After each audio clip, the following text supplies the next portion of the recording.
Twins vanished during a school picnic, but 9 years later, their mother receives a mysterious package from a stranger. Before we continue, don't forget to subscribe to the channel, like the video, and comment where in the world you're watching from. Let's go. Rebecca Parker stared at the ceiling, counting the familiar cracks that spiderwebbed across the aged plaster. Outside, the first light of dawn painted her bedroom in shades of gray. She had been awake for hours, though she couldn't remember exactly when sleep had abandoned her. 5:30. Time to get up. Her body moved mechanically through the motions, feet sliding into slippers, shoulders pulling the faded bathrobe close around her thin frame. The wooden floor creaked beneath her steps, the only sound in the empty house. Every morning for 9 years, the same routine, the same sounds, the same hollow feeling in her chest. In the kitchen, Rebecca filled the coffee pot and switched it on.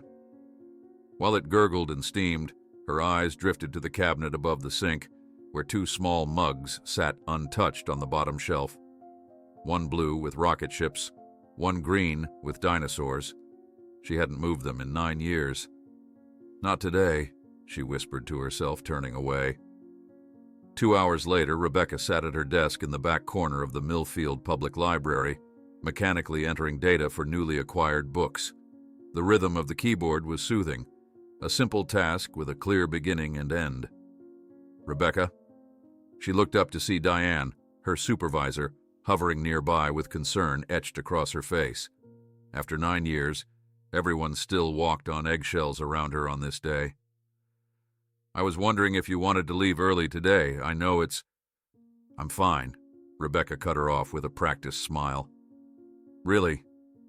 Well, it's just that... Diane hesitated, then brightened artificially. My son's birthday is next weekend. He's turning 10, can you believe it? I was wondering if you had any recommendations for gifts. Boys that age are so hard to shop for. The words hit Rebecca like a physical blow. 10. Her boys would never be 10. They vanished at 7 and remained forever 7 in her mind, despite the age progression photos the police created yearly. Legos, Rebecca managed. Boys that age love Legos. When she returned home that evening, Rebecca went straight to the spare bedroom that had become her investigation center. Inside, stacks of folders and notebooks lined the walls. 9 years of searching, 9 years of leads that went nowhere. She pulled down a box labeled Evidence Originals and carefully opened it. Inside were newspaper clippings, yellowed with age. Twin boys missing from school picnic. Search for Parker twins enters 3rd week. 1 year later, Parker twins still missing. She handled them carefully, though she knew every word by heart. In her kitchen, Rebecca opened the freezer and removed a small chocolate cake with blue frosting. She'd bought it that morning, the same cake she purchased every year on this date. She placed it carefully on the kitchen table between 2 silver-framed photographs. The boys smiled at her from the frames, identical faces with white blonde hair and striking blue eyes. Ethan and Lucas, captured mid-laugh at their 7th birthday party, the last one they would ever have. Rebecca inserted 2 candles into the cake and lit them with shaking hands. Happy birthday, my loves, she whispered into the empty room. The same words, the same wish, 9 years running. Bring them home to me. She blew out the candles and sat in silence, watching the thin trails of smoke vanish into the air. The cake would go untouched, thrown away tomorrow morning. It was just part of the ritual. Rebecca spent the night as she did every anniversary, curled on the floor between the boys' twin beds in their untouched bedroom, surrounded by toys and books, frozen in time. She didn't expect to sleep, but exhaustion eventually pulled her under, still clutching Ethan's favorite stuffed elephant. Morning light filtered through dinosaur-patterned curtains when Rebecca finally stirred. Her back ached from the hard floor as she pushed herself up. Still wearing yesterday's clothes and wrapped in her bathrobe, she shuffled down the hallway toward the kitchen. Out of habit, she opened the front door to check for the newspaper.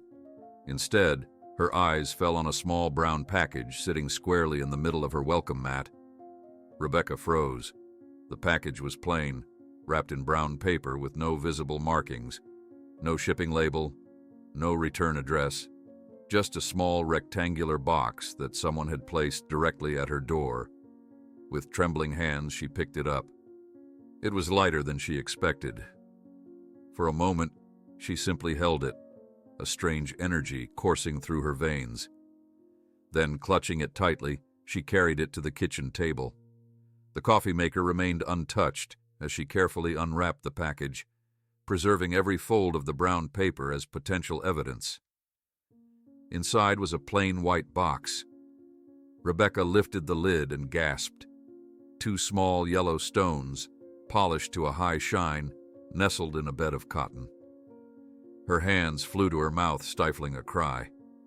She knew these stones, or rather, stones exactly like them. Ethan had collected them, filling his pockets with treasure every time they went hiking. Yellow quartz, his prized possessions. Beneath the cotton padding was a folded piece of paper. Rebecca removed it with shaking fingers and opened it to reveal a hand-drawn map of a mountainous region she didn't recognize. The topography was detailed with ridges, valleys, and what appeared to be a settlement nestled in a remote area. At the top of the map was a strange symbol, a circle with intersecting lines forming what looked like a stylized sun. A small white card fell from within the folds of the map. 7 words were written in neat, precise handwriting. They are alive, but no longer yours. Coffee spilled across the table as Rebecca's arm knocked over her mug. She didn't notice. Blood rushed in her ears as she read the words again and again. After 9 years of false leads and dead ends, after the police had long since moved her son's case to the cold files, after everyone had gently suggested she move on, this. She reached for her phone with coffee-stained fingers and dialed a number she hadn't called in months. "Morales," answered a gruff voice. "It's Rebecca Parker," she said, her voice surprisingly steady. "I need to see you, immediately." 90 minutes later, she sat across from Detective Anthony Morales in his cluttered office at the police station. The contents of the package were spread between them on his desk. "No postmark? No fingerprints except yours," Morales said, examining the brown paper wrapper. "Left directly at your door, you said?" Rebecca nodded, watching as he studied the map through narrowed eyes. "And you didn't see anyone? No cars you didn't recognize on your street when you went to bed or got up?" "No, nothing unusual until I found the package." Morales picked up one of the yellow stones, turning it over in his thick fingers. "And you're sure these are like the ones Ethan collected?" "I'm positive," Rebecca insisted. "He had dozens just like these. He kept them in a blue toy chest at the foot of his bed." Morales set down the stone and sighed, leaning back in his chair. It was a sound Rebecca knew well, the sound of someone humoring her. "Rebecca, we need to consider that this could be a cruel prank," he said gently. "Unfortunately, cases like your son's attract certain types of people who—" "A prank?" Rebecca's voice rose. "Who would know about Ethan's stones? That wasn't in the news reports. And this map could be anywhere," Morales finished. "It has no labels, no coordinates. It could be entirely fictitious. But the note is deliberately vague and designed to give false hope." Morales softened his tone. "Rebecca, I know what today is. The anniversary brings out the crazies every year. Remember the psychic last year who claimed the boys were on a fishing boat in Alaska?" Rebecca gathered the items, carefully returning them to the box. Her initial surge of hope was hardening into determination. "Will you at least check for fingerprints?" she asked. "Of course," Morales said, though his expression betrayed his skepticism. "I'll also have someone look at the map, see if we can identify the region." "But Rebecca—" He hesitated. "You don't have to say it," she cut him off. "I know what you think." As she rose to leave, Morales' phone rang. He glanced at the screen. "I need to take this. I'll call you if we find anything, I promise." Rebecca nodded and left with the package tucked under her arm. She didn't believe he would call. 9 years had taught her that if she wanted answers, she would have to find them herself. In her car, Rebecca stared at the map again. The strange symbol at the top nagged at her memory. Where had she seen something similar before? Not in any of her research files, but somewhere. Suddenly, it clicked. Not what, but who might recognize it. 20 minutes later, Rebecca pulled into the driveway of a modest suburban home. She sat for a moment, gathering her courage. She hadn't spoken to the Holts in over a year, not since the memorial service they'd held for the boys, a service Rebecca had refused to attend because a memorial meant accepting they were gone. With the package clutched tightly, Rebecca walked to the front door and rang the bell. After a moment, a thin woman with tired eyes opened the door. "Rebecca?" Mrs. Holt's surprise was evident. We weren't expecting—" "I need to speak with Jessica," Rebecca said without preamble. Mrs. Holt hesitated. "She's still having a difficult time, especially around this date." The therapist said, "Please," Rebecca interrupted. "I wouldn't ask if it wasn't important." With visible reluctance, Mrs. Holt stepped aside to let her in. "She's in her room. You know the way." Rebecca climbed the familiar stairs to the second floor, passing family photos that charted Jessica's growth from the smiling 10-year-old who had been friends with her sons to the solemn teenager she'd become. At the end of the hallway, a door decorated with "Keep Out" signs stood closed. She knocked softly. "I already told you I'm not hungry, Mom," came a muffled voice from within. "Jessica, it's Rebecca Parker. May I come in?" Silence, then the sound of movement. The door opened to reveal Jessica Holt, now 16, her dark hair partially obscuring a pale face. Headphones hung around her neck, music faintly audible from them. Looking past the girl, Rebecca saw walls covered with disturbing drawings, dark forests, shadowy figures, twin boys walking away hand in hand.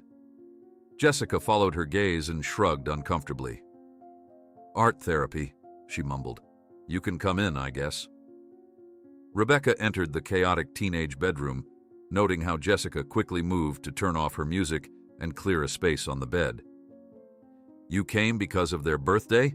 Jessica asked after an uncomfortable silence, her voice small. With the package rejected by the detective as insufficient evidence, Rebecca felt a sudden weight of responsibility. Jessica had been the only witness when the boys disappeared from the school picnic at Blue Ridge State Park. If there was any chance, any hope at all that this package was genuine, she needed someone who would believe her. "No," Rebecca said finally, opening the box. "I came because of this." With the detective's words of caution dismissed, Rebecca drove determinedly to the suburban neighborhood where Jessica Holt, now a 16-year-old haunted by the trauma of that day in the park, lived as the only witness to her son's disappearance. The doorbell's sharp ring cut through the afternoon stillness. Sarah Holt wiped her hands on a dish towel before answering, her expression shifting from mild curiosity to guarded concern when she saw Rebecca standing on her porch. "Rebecca, She hesitated, her fingers nervously adjusting her cardigan. "We weren't expecting you today of all days." "I need to speak with Jessica," Rebecca said, clutching the package against her chest like a shield. "It's important." Sarah's eyes flicked briefly to the box before returning to Rebecca's face. "She's still having such a difficult time, especially around this date. The therapist said we should try to maintain calm routines and—" "Please," Rebecca interrupted, her voice firm but desperate. "I wouldn't ask if it wasn't important." With visible reluctance, Sarah stepped aside, allowing Rebecca to enter the modest home that once echoed with her son's laughter during playdates. "She's in her room. You know the way." The staircase felt narrower than Rebecca remembered, the family photos lining the wall charting Jessica's growth from a gap-toothed child to a solemn teenager, the progression broken only by the conspicuous absence of recent smiling images. Rebecca paused briefly at a photo of the 3 children, Jessica, Ethan, and Lucas, arms linked at Jessica's 10th birthday party, just months before the disappearance. At the end of the hallway, a black door decorated with band stickers and keep out signs stood firmly closed. Rebecca knocked softly. "I already told you I'm not hungry, Mom," came the muffled response. "Jessica, it's Rebecca Parker. May I come in?" A moment of silence followed, then the sound of movement. The door opened partially to reveal Jessica Holt, her thin frame draped in an oversized black hoodie, dark hair partially obscuring a pale face. Headphones hung around her neck, music faintly audible from them. "Mrs. Parker," she said, surprise evident in her voice. Did you come because of their birthday?" Jessica stepped back, silently inviting Rebecca into a room that felt like a physical manifestation of grief. The walls were covered with disturbing drawings, shadowy forests, faceless figures, and recurring images of twin boys walking away hand in hand. Art supplies littered every surface, paintbrushes soaking in murky water, sketchbooks open to half-finished scenes. "Art therapy," Jessica mumbled, noticing Rebecca's gaze on the walls. "Dr. Levine says it helps externalize the trauma or whatever." She quickly moved to clear a space on the bed. "You can sit if you want." Rebecca perched carefully on the edge of the unmade bed, the package balanced on her knees. Jessica remained standing, fidgeting with the cord of her headphones. "You're the only one who still believes they're alive," Jessica said after an uncomfortable silence. "Everyone else had that memorial service last year, but not you." "No," Rebecca agreed, her fingers tightening around the package. "I never gave up. And now—" She hesitated, suddenly aware of how her next words might affect this already fragile girl. "Something arrived this morning." Jessica's eyes widened, her attention now fully captured. Rebecca carefully opened the box, removing its contents one by one. When she placed the yellow stones on the bed between them, Jessica gasped, her hand reaching out but stopping just short of touching them. "Ethan's rocks," she whispered. "He was always finding these. He gave me one once, said it was special because it was shaped like a heart." Her voice trembled. "I still have it." Rebecca unfolded the hand-drawn map next, followed by the note. Jessica read the 7 words, her face paling further. "They are alive, but no longer yours," she read aloud, her voice barely audible. "What does that mean?" "I don't know," Rebecca admitted. "Detective Morales thinks it's a cruel prank, but—" She leaned forward, intent. "Jessica, you were the only one there that day, the only one who saw anything. Is there something, anything you remember that might connect to this?" Jessica sat heavily on the floor, drawing her knees to her chest. "I've told the police everything 100 times. I know, but—" "No, you don't understand," Jessica interrupted, her voice suddenly sharp. "I never told them everything about that day." The confession hung in the air between them. Rebecca held perfectly still, afraid that any movement might cause Jessica to retreat. "What didn't you tell them?" she finally asked. Jessica rose abruptly, moving to her desk where she rummaged through a drawer. She returned with a small sketchbook, its cover worn and edges frayed. "I started having nightmares right after it happened," she explained, flipping through pages of increasingly dark and detailed drawings. "My parents thought it was normal grief, but the nightmares never stopped. They just got clearer." She stopped at a page and handed the book to Rebecca. The drawing showed the park where the boys had disappeared, rendered with disturbing precision for a child's hand. In the foreground were 3 stick figures labeled Me, E, and L. In the background, partly hidden by stylized trees, was a 4th figure, an adult man. "I saw someone talking to them before they disappeared," Jessica said, her voice hollow. "Not just anyone. The bus driver." "The school bus driver?" Rebecca clarified, her heart beginning to race. "You never mentioned him in your statement." Jessica shook her head, wrapping her arms around herself. I was scared. He looked at me that day right after Ethan and Lucas walked over to him. He had this smile, like he knew I was watching, and he touched this thing around his neck. She made a circular motion at her collarbone. A medallion or something, gold and shiny with a weird pattern. Rebecca's hands trembled as she pulled out the map again, pointing to the strange symbol at the top. Like this? Jessica's breath caught. Yes, that's it. I've been drawing it for years. Look. She flipped through more pages of her sketchbook, revealing variations of the same symbol hidden in multiple drawings, sometimes as the sun, sometimes as a medallion, sometimes carved into trees. Jessica, Rebecca asked carefully, why didn't you tell the police about the bus driver? The girl's eyes filled with tears. Because he found me after. A week after they disappeared, when everyone was still searching. I was alone in my backyard, and he was just there on the other side of the fence. He told me if I ever mentioned seeing him with the boys, he'd come back for me too. A tear slid down her cheek. I was 10. I was terrified. Rebecca fought to keep her voice steady despite the rage building inside her. Do you remember his name? Harris or Harrison, I think. He only drove for our school for that one semester. Rebecca pulled out her phone, quickly searching through old photos until she found what she was looking for. A group picture from the school's fall festival, just weeks before the disappearance. She zoomed in on the background where staff members stood in a loose group. Is that him? She asked, showing the screen to Jessica. The girl took the phone, her hand shaking visibly. Yes, she whispered. That's him. Rebecca took back the phone, studying the unremarkable face of the man who had spoken to her children before they vanished. Average height, average build, brown hair, and an ordinary smile. The only distinctive feature was indeed a gold medallion catching the light against his dark shirt.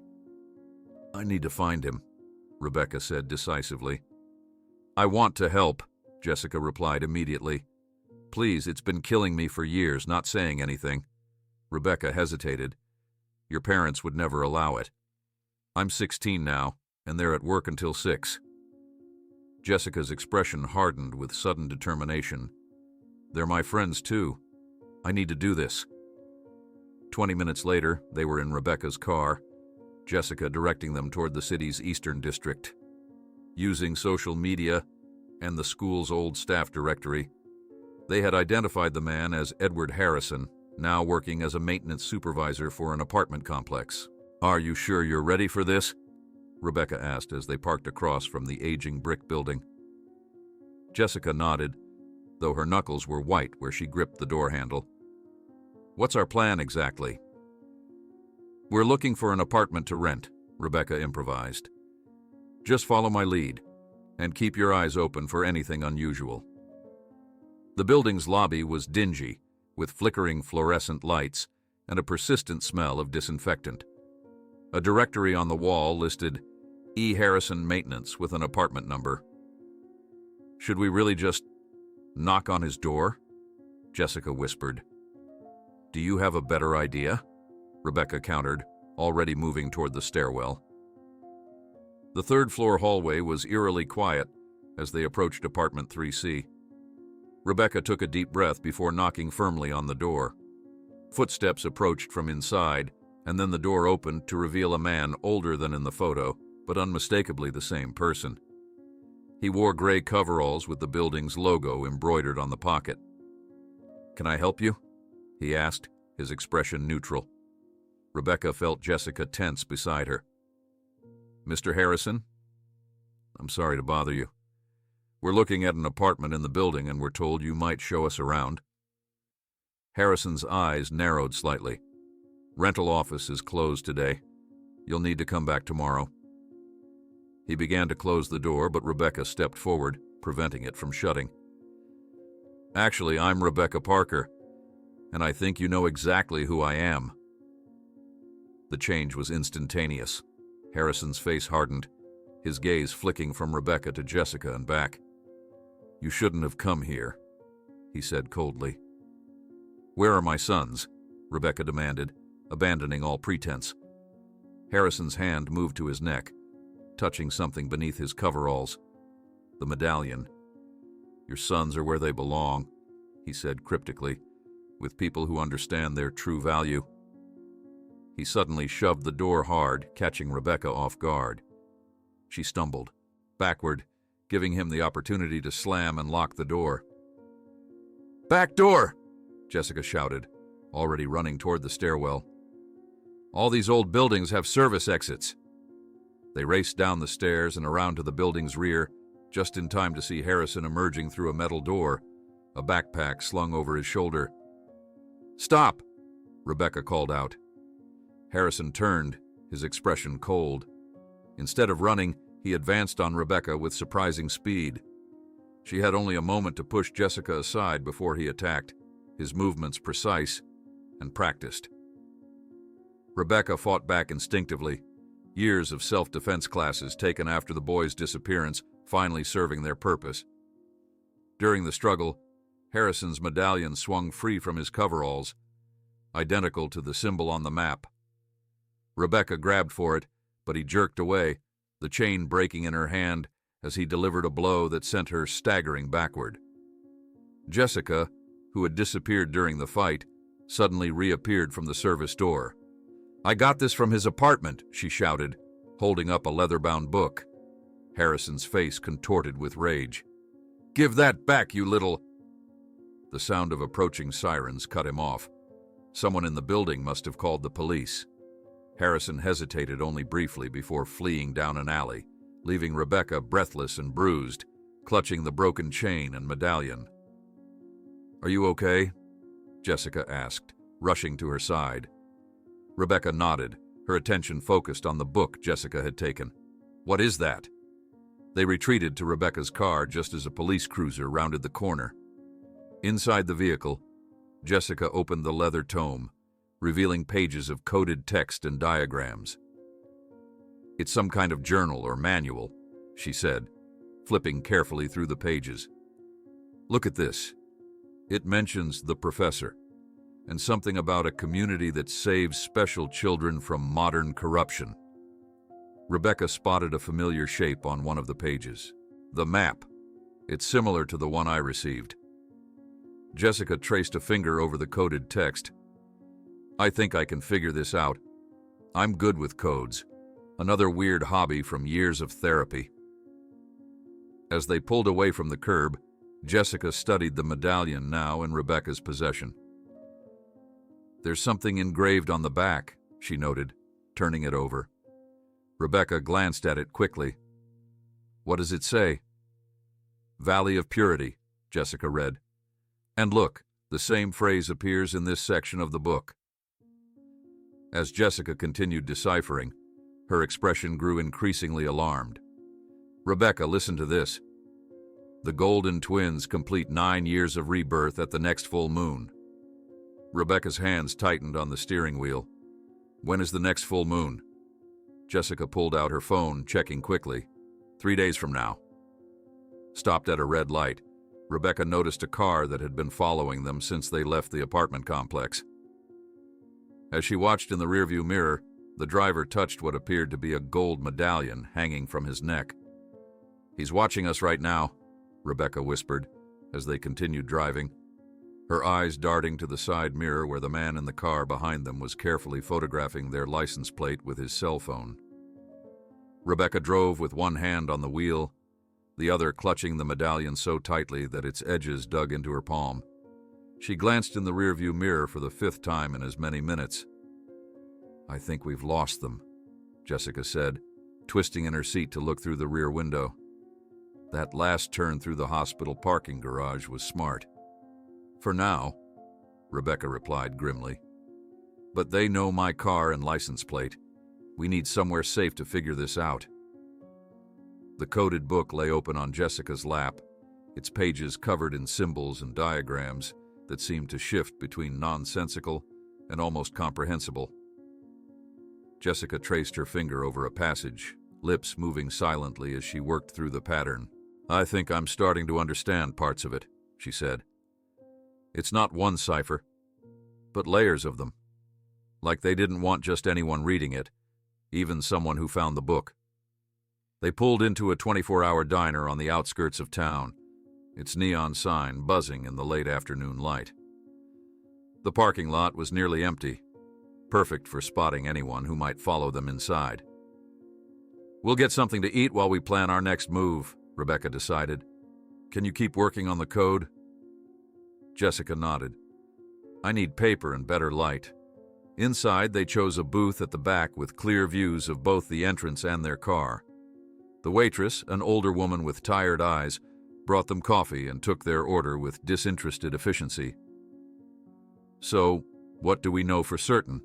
Rebecca asked, spreading out the map on the table between them.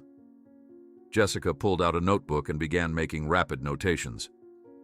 Harrison, or whatever his real name is, was definitely involved in taking Ethan and Lucas. He's part of some group that calls itself the Valley of Purity. They're led by someone called the Professor.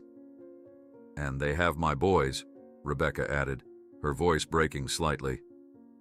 Jessica looked up from her notes, hesitating before she spoke. According to what I've decoded so far, they don't just take any children, they're selective. The book mentions identifying potential and pure vessels. Why my sons? Why any children? Rebecca demanded, though she knew Jessica couldn't answer. There's more, Jessica continued reluctantly.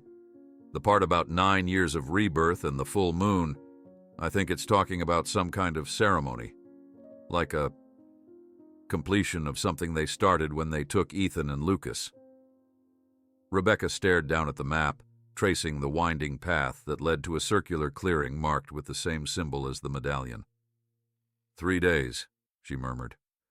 Whatever they're planning, we have 3 days to stop it. While Jessica continued working on decoding the text, Rebecca used the diner's weak Wi-Fi to research the mountainous region shown on the map. After an hour of comparing topographical features, she was certain she'd identified the general area, a remote section of the Blue Ridge Mountains about 4 hours' drive from their current location. We need to go there, Rebecca declared, showing Jessica her findings. Tonight. Jessica looked up, her expression a mixture of determination and fear. I'll text my mom that I'm staying at a friend's for a few days. She'll believe it. I've been doing better lately, at least as far as she knows.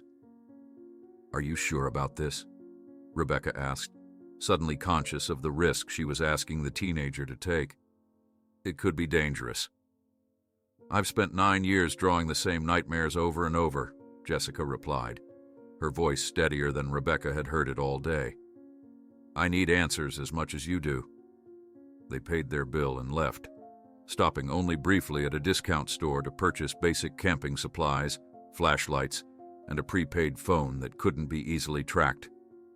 By dusk, they were on the highway heading west toward the mountains, the coded book propped open against the dashboard as Jessica continued her work.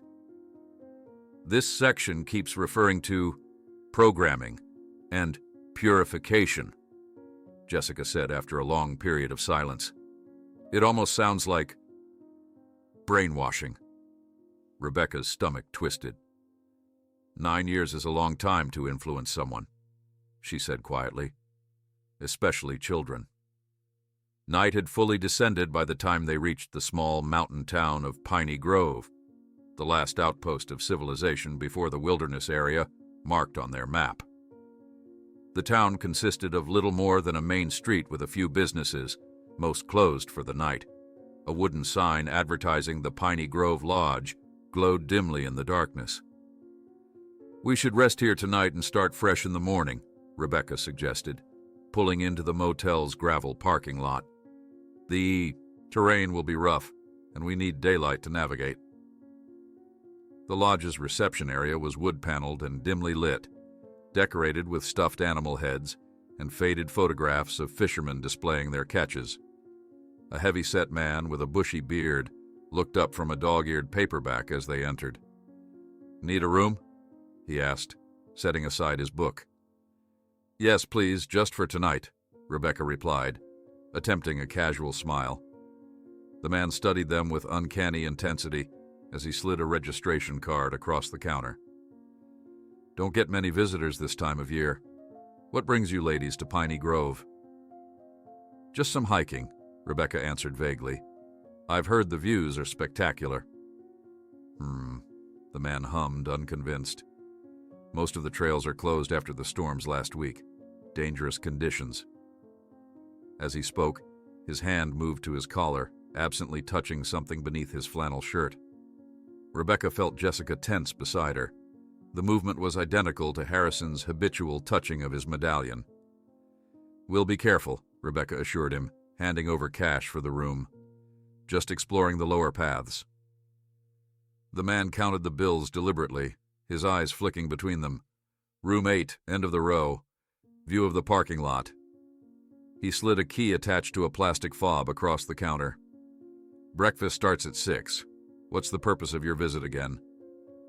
"Hiking," Rebecca repeated firmly, taking the key. "Thanks for the warning about the trails." Back in the car, Jessica grabbed Rebecca's arm. "Did you see?" she whispered urgently. "He has one too, the medallion." "I saw," Rebecca confirmed, her pulse quickening. "Let's get our things and act normal. We can't let on that we noticed." They retrieved their bags from the trunk, aware of the reception clerk watching through the window.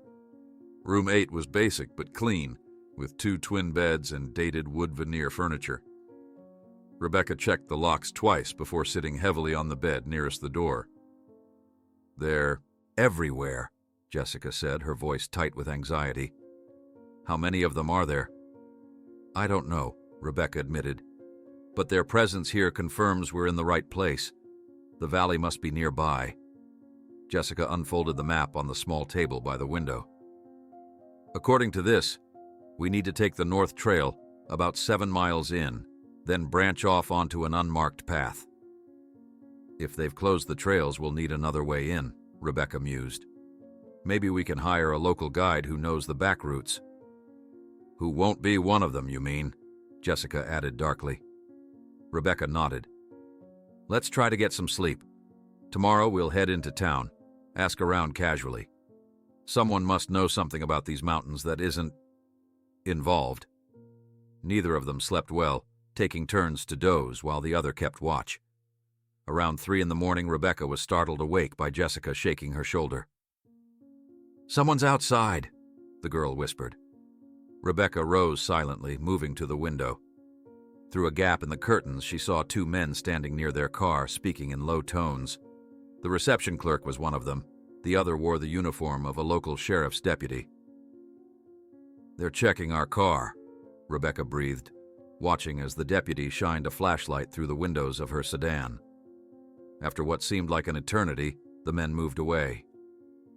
Rebecca remained at the window until she was certain they had gone. "We need to leave," she decided. "First thing in the morning before they can stall us further." Dawn brought weak sunlight filtering through a persistent mountain mist. They packed quickly and left the key in the room, avoiding the reception area entirely. The town was just beginning to wake as they drove slowly down the main street, looking for any business that might offer trail access or guide services. A hand-painted sign reading "Blue Ridge Guides and Outfitters" caught Rebecca's attention.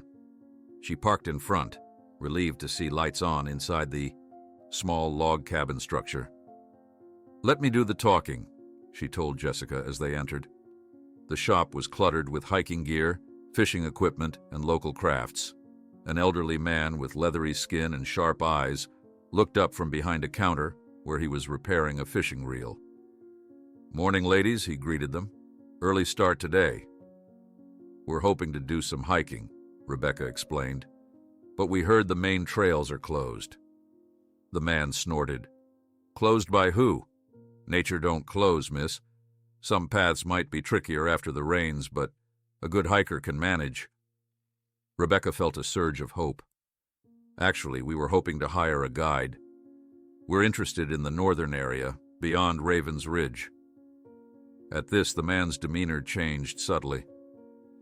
"Not much to see up that way," he said, suddenly less forthcoming. "Just dense forest and rough terrain. Better views on the eastern trails." We're particularly interested in the northern section, Rebecca pressed. We'd pay well for an experienced guide. The old man studied them for a long moment, then sighed. Might know someone who'd take you part way. Not all the way to where you're really wanting to go, I expect. What do you mean? Jessica asked, unable to contain her curiosity. Listen, the man said, leaning forward conspiratorially. Folks around here don't talk about it much, but everybody knows there's a settlement up in those mountains. Been there maybe 20 years now. Keep to themselves, mostly. Rebecca's heart pounded. What kind of settlement? Some call it a commune, others something less polite, he replied with a shrug. Religious group, led by some professor type from the city. They buy supplies in town twice a month. Pay cash, don't cause trouble. Do they have children there? Rebecca asked, trying to keep her voice steady. The old man's eyes narrowed. They got families, sure. Why are you asking? Just curious, Rebecca backpedaled. So about that guide? The man made a call on an ancient rotary phone, speaking briefly in a low voice. After hanging up, he nodded. My nephew Carl will take you as far as Blackwater Creek. That's as close as anyone local goes to their territory. He'll meet you at the trailhead in 30 minutes. 200 cash. Rebecca paid without hesitation, thanking the man as they left. The trailhead was a small clearing at the end of a dirt road, marked only by a weathered wooden sign. Carl, a taciturn man in his 40s with a perpetual squint, waited beside a mud-splattered pickup truck. The hike was strenuous, the path growing fainter as they climbed higher into the mountains. Carl spoke little, answering questions with grunts or single words until they stopped for water near a rushing stream. The people who live up here, Rebecca ventured, what do you know about their leader? Carl wiped his mouth with the back of his hand. Man calls himself the Professor. City folk say he was some kind of child psychologist before he came here. Some say he's got the gift of molding young minds. Molding them how? Jessica asked. Carl shrugged. Don't know details. Just know that when they first came, it was mostly adults. Now they got kids. Some born there, some brought in. He gave them a pointed look. You two asking a lot of questions about other people's business. We're just curious, Rebecca said, the lie sounding hollow even to her ears. Curiosity's dangerous in these mountains, Carl replied flatly, especially about missing children. Rebecca froze. Who said anything about missing children? Carl stood abruptly, hefting his pack. This is as far as I go. Blackwater Creek's just beyond those trees. Follow it upstream for 2 miles, you'll find what you're looking for, or it'll find you. Wait, Jessica protested. You can't just leave us here. But Carl was already walking away, moving quickly down the path they had ascended. Find your own way back to town, he called over his shoulder. And if anyone asks, I never brought you up. Here. Rebecca and Jessica exchanged alarmed glances as their guide disappeared into the thick forest. He knows something, Jessica whispered. About Ethan and Lucas. Or about other children who disappeared, Rebecca agreed. Come on, we need to reach the creek before dark. As they continued alone, the forest grew increasingly dense, the path barely visible beneath years of fallen leaves. The temperature dropped as afternoon faded toward evening, and ominous clouds gathered overhead. I think it's going to storm again, Jessica said, looking up with concern. As if in answer, the first heavy drops began to fall, quickly intensifying into a downpour. Thunder rolled across the mountains as they struggled forward, finally glimpsing the creek through the trees. We need shelter, Rebecca shouted over the storm's roar. We can't make it to the valley in this. Lightning illuminated the landscape in stark flashes, revealing what appeared to be a small structure nestled among the trees ahead. They ran toward it, relieved to find a small, apparently abandoned cabin with a sagging porch and boarded windows. The door was unlocked, swinging open with a protesting creak. Inside was dark and musty but dry. Rebecca switched on her flashlight, sweeping its beam around the single room. A cast-iron stove stood cold in one corner, a narrow cot in another. But what drew her attention was the far wall, entirely covered with newspaper clippings, photographs, and hand-drawn maps connected by red string. Jessica gasped as the flashlight beam revealed dozens of missing children's faces, school photos, candid snapshots, age progression images, spanning what appeared to be at least 2 decades. Among them were the familiar faces of Ethan and Lucas, their school pictures surrounded by handwritten notes. "Oh my God," Rebecca breathed, stepping closer to the macabre display. "It's a tracking wall. Someone has been monitoring all of these disappearances." While Jessica examined the wall, Rebecca noticed a loose floorboard near the stove. Kneeling, she pried it up to reveal a small cavity containing a leather-bound journal much newer than the decaying cabin around them. Opening it to the first page, she read aloud, "Field observations on the selection and acquisition of suitable candidates for the Valley of Purity, as directed by the professor." Further entries detailed the selection criteria for children: intelligence, artistic aptitude, physical health, and malleability of spirit. Special attention was given to pages about twins, which the author described as natural vessels for paired enlightenment. "Listen to this," Rebecca said, her voice shaking. "The professor selects only the purest children for our community, with special preference for twins, whose natural connection facilitates the transition process." Jessica had moved to the single, grimy window, peering out into the storm. "Rebecca," she said urgently, "there are lights coming through the trees." Rebecca joined her at the window. Through the driving rain, they could see the bobbing beams of flashlights approaching from the direction of the creek. "How many?" she whispered. "At least 5, maybe more," Jessica replied, her voice tight with fear. As the lights drew closer, voices became audible over the storm, men calling to each other, coordinating their approach to the cabin.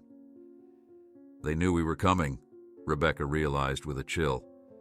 "The hotel clerk must have alerted them after we left this morning."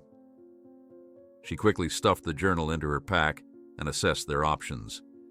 The cabin had only the front door and a small window at the back, barely large enough for Jessica to squeeze through. "Out the back," she decided. "I'll go first and help you through." The window frame splintered as Rebecca forced it open wider. She was halfway through when the cabin door burst open, revealing several men in rain gear, their flashlight beams blinding in the darkness. "There they are!" shouted a familiar voice, the hotel receptionist. "Get them!" Rebecca tumbled out the window, landing hard on the wet ground outside. "Jessica, now!" she called. Jessica's slim form appeared in the window, her expression panicked as hands grabbed at her from behind. Rebecca pulled with all her strength, yanking the girl free just as the men inside lunged forward. "Run!" Rebecca shouted, pushing Jessica ahead of her into the dark forest. They crashed through underbrush, slipping on wet leaves and moss-covered stones, the shouts and flashlight beams of their pursuers close behind. The storm's fury made it almost impossible to see more than a few feet ahead, but they pushed on, driven by pure survival instinct. A fallen tree loomed suddenly in their path. Rebecca vaulted over it, turning to help Jessica, but the girl's foot caught as she jumped. She landed awkwardly, crying out in pain. "My ankle!" Jessica gasped. "I think it's broken." Rebecca looked back, seeing flashlights weaving through the trees, closing in on them. Making a split-second decision, she pulled Jessica into a dense thicket of evergreens, pressing her finger to her lips in a silent plea for quiet. The men rushed past their hiding place, continuing down the path they had been following. For a moment, Rebecca dared to hope they had escaped, but then a voice rang out from alarmingly nearby. "Check those bushes. They can't have gone far." As a flashlight beam swept toward their hiding spot, Rebecca recognized the face of the man holding it, the receptionist from the hotel, the golden medallion now clearly visible around his neck. "I'll lead them away," Rebecca whispered urgently to Jessica. "When it's clear, try to make it back to the cabin and hide. I'll come back for you." Before Jessica could protest, Rebecca burst from the thicket, deliberately making as much noise as possible as she ran in the opposite direction from their original path. "There she is," shouted the receptionist. "After her." Most of the search party followed, but through the curtain of rain, Rebecca saw one man remain behind, methodically searching the area where Jessica was hidden. Her lungs burning and legs aching, Rebecca eventually found herself cornered at the edge of a steep ravine, the rushing waters of a flood-swollen creek below. The men approached cautiously, spreading out to cut off any escape.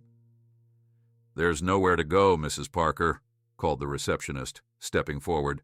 "Just come quietly, and no one needs to get hurt." Rebecca backed up until her heels were at the very edge of the drop-off. "Where are my sons?" she demanded. "Safe," the man replied. "Happier than they ever were in your world." He took another step forward. "The professor would like to meet you. He's been expecting you, actually, ever since the package was sent." "The package," Rebecca repeated. "You knew I would come." The man smiled coldly. It was a test. Only a mother truly dedicated to her children would have gotten this far. A shout from the forest interrupted them, a cry of triumph followed by Jessica's scream of pain. Rebecca's heart sank as she realized the girl had been captured.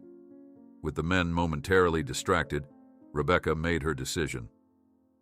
Clutching her backpack containing the journal tightly to her chest, she turned and leapt into the churning waters below.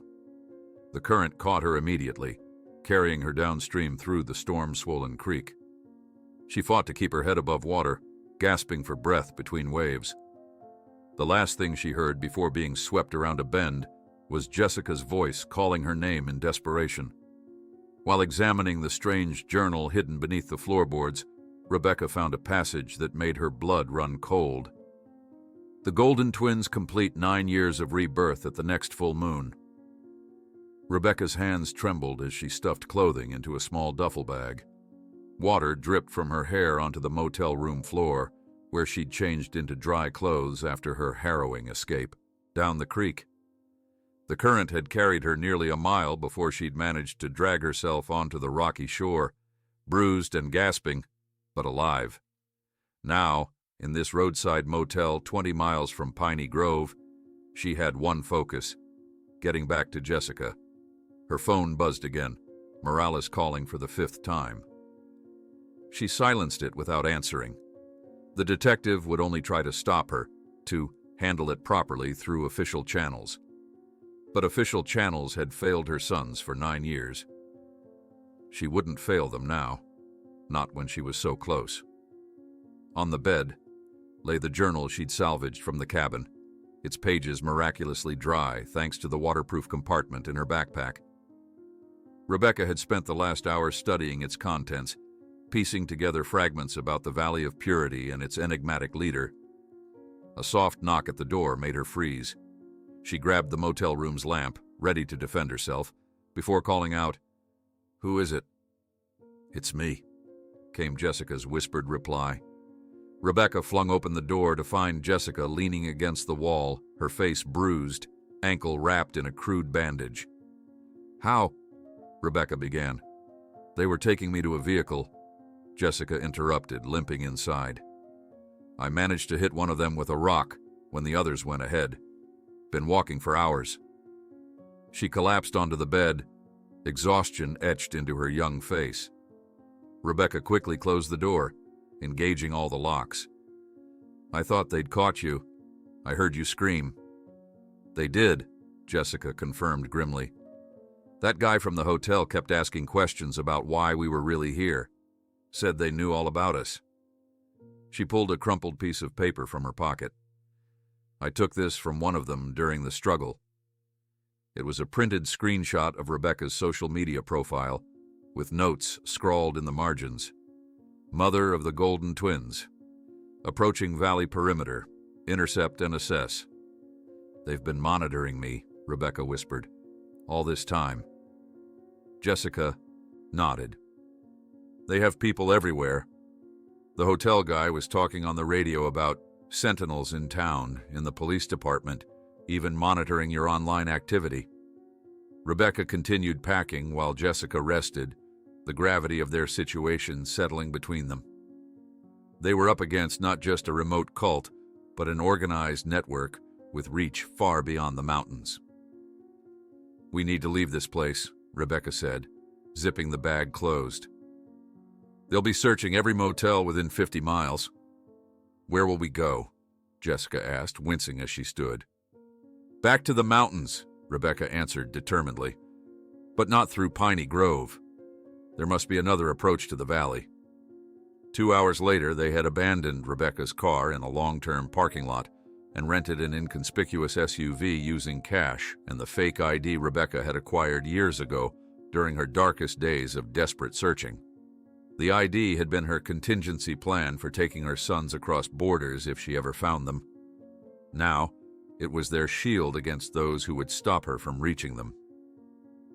As dawn broke, they were heading west on rural back roads, following a route Rebecca had plotted using maps and the journal's cryptic descriptions. "The journal mentions multiple access points to the valley," she explained, keeping her eyes on the winding road. "Most are monitored, but there's a reference to a southern approach that was abandoned after a landslide 5 years ago."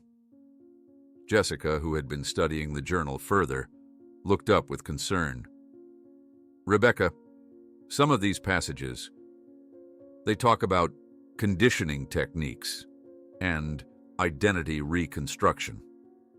What they're doing to these children, to Ethan and Lucas, it sounds like systematic brainwashing." Rebecca's knuckles whitened on the steering wheel. 9 years, she whispered. "They've had my boys for 9 years." By mid-afternoon, they had reached a small mountain town even tinier than Piney Grove, little more than a gas station, a general store, and a weathered sign proclaiming, "Welcome to Maplewood, Pop." 267. "No hotel," Jessica observed as they pulled into the gas station. "Good," Rebecca replied. "Smaller chance of running into one of them." Inside the station, an elderly woman with sharp eyes watched them from behind the counter as they gathered supplies, bottled water, energy bars, first aid items. "You girls headed up to the hiking trails?" she asked as she rang up their purchases. "Just passing through," Rebecca answered casually. "Is there a place to stay nearby?" The woman studied them for a moment, her gaze lingering on Jessica's bruised face and makeshift ankle wrap. "There's a hunting cabin about 5 miles up the road that my son-in-law rents out. Nothing fancy, but it's private. $50 a night, cash only." Rebecca hesitated only briefly before accepting. A nameless cabin off the grid was exactly what they needed. The cabin was indeed basic. A one-room structure with a wood stove, 2 cots, and an outhouse around back. But it was clean and, most importantly, isolated at the end of a dirt road. "We'll rest here tonight," Rebecca decided, helping Jessica inside. "Tomorrow we find that southern trail." As dusk settled over the mountains, Rebecca ventured outside to gather firewood. The fading light cast long shadows through the trees, and for a moment she felt strangely watched. Shaking off the feeling, she returned to the cabin and secured all entrances. Over a small fire in the wood stove, they heated canned soup and spread their maps across the rough wooden table. "According to the journal," Jessica said, pointing to a section of densely forested mountains, "the valley should be here, in this natural depression between 3 peaks. The abandoned southern approach would be somewhere along this ridge." Rebecca nodded, her mind already calculating distances and hiking times. "If we start at first light, we could reach the valley perimeter by tomorrow evening." Later, as Jessica dozed fitfully, on one of the cots, Rebecca sat by the window, watching the night deepen around the cabin. The mountains loomed black against the starry sky, seeming to hold both her greatest fear and her only hope. Somewhere among those silent peaks, her sons were living lives she couldn't imagine, becoming people she didn't know. She was startled from her thoughts by Jessica suddenly sitting upright, fully awake. "Someone's outside," the girl whispered, her eyes wide. Rebecca immediately doused the lantern and moved silently to the window. At first, she saw nothing but darkness. Then, the faint beam of a flashlight moving through the trees at the edge of the clearing. "Get your shoes on," Rebecca whispered urgently. "Be ready to run." They gathered only the essentials: the journal, map, water, and a knife Rebecca had purchased at the general store. As they waited in tense silence, the beam of light disappeared, then reappeared closer to the cabin. The soft crunch of footsteps on the gravel path turned both their heads toward the door. A shadow passed by the window, someone circling the cabin, checking entrances. Then, the unmistakable sound of a key in the lock. Rebecca gestured frantically toward the small window at the back of the cabin. Jessica moved silently across the room, working to unlatch it without noise. Rebecca positioned herself beside the door, gripping the knife tightly. The door opened slowly, a shaft of moonlight cutting across the floor as a figure stepped inside. In the dim light, Rebecca could make out the silhouette of a man, his hand reaching for something at his throat, the medallion. As he turned toward the back of the cabin where Jessica was halfway through the window, Rebecca acted. She lunged forward, shoving him hard against the doorframe before racing toward the window herself. Jessica had already made it outside and was reaching back to help pull Rebecca through. They fled into the darkness of the forest, guided only by moonlight filtered through the canopy of leaves. Behind them, shouts and the beams of multiple flashlights indicated they were being pursued once again. "They knew exactly where we were," Jessica gasped as they stumbled through the underbrush. "The old woman at the gas station," Rebecca realized. "She must have reported us." They ran until Jessica's injured ankle forced them to stop, hiding in a dense thicket as search parties combed the surrounding forest. Hours passed, the searchers gradually moving farther away, until finally Rebecca deemed it safe to continue at a slower pace. By dawn, they had reached a logging road that wound higher into the mountains. Exhausted and sore, they followed it upward, knowing that every step took them closer to the valley, and to Ethan and Lucas. Mid-morning brought them to an overlook where the road had partially collapsed, revealing a breathtaking vista of forested peaks and valleys. Rebecca consulted the map, confirming their position. "We need to leave the road here," she decided. "The southern approach to the valley should be just beyond that ridge." The going was slow and difficult, with Jessica struggling on her injured ankle. By afternoon, dark clouds had gathered overhead, threatening more rain. "We need to find shelter again," Rebecca said, eyeing the sky with concern. Just as the first drops began to fall, they spotted a dilapidated ranger station nestled among the trees. The small wooden structure had clearly been abandoned for years, its windows boarded and roof sagging, but it offered protection from the elements. Inside, they found a space similar to the previous cabin, dusty, long neglected, but dry. As Rebecca secured the door, Jessica explored the single room. "Rebecca!" she called, her voice strange. "You need to see this." On the far wall was a map of the region, far more detailed than theirs, with handwritten notations and markings. Red X's dotted the surrounding towns and roads, and at the center, circled in black, was a valley labeled simply, "The Community." "It's another observation post," Rebecca realized, "like the cabin by the creek." Jessica was examining a desk drawer. "Look at this," she said, pulling out a folder filled with photographs. Each showed children of various ages, some clearly taken with telephoto lenses from hiding places, others appearing to be school portraits or family photos. "They've been scouting children from all over the region," Rebecca said, the horror of it washing over her anew. As they sorted through the materials, Rebecca found a list of names with dates beside them. At the bottom of the list were Ethan and Lucas Parker, with a notation that sent ice through her veins. "Acquisition successful. Highest potential candidates to date." Thunder crashed overhead as night fell, the storm intensifying around the small station. Rebecca and Jessica spread their sleeping bags on the dusty floor, too exhausted to continue despite their growing sense of urgency. In the middle of the night, Rebecca awoke to the sound of movement outside, subtle but unmistakable.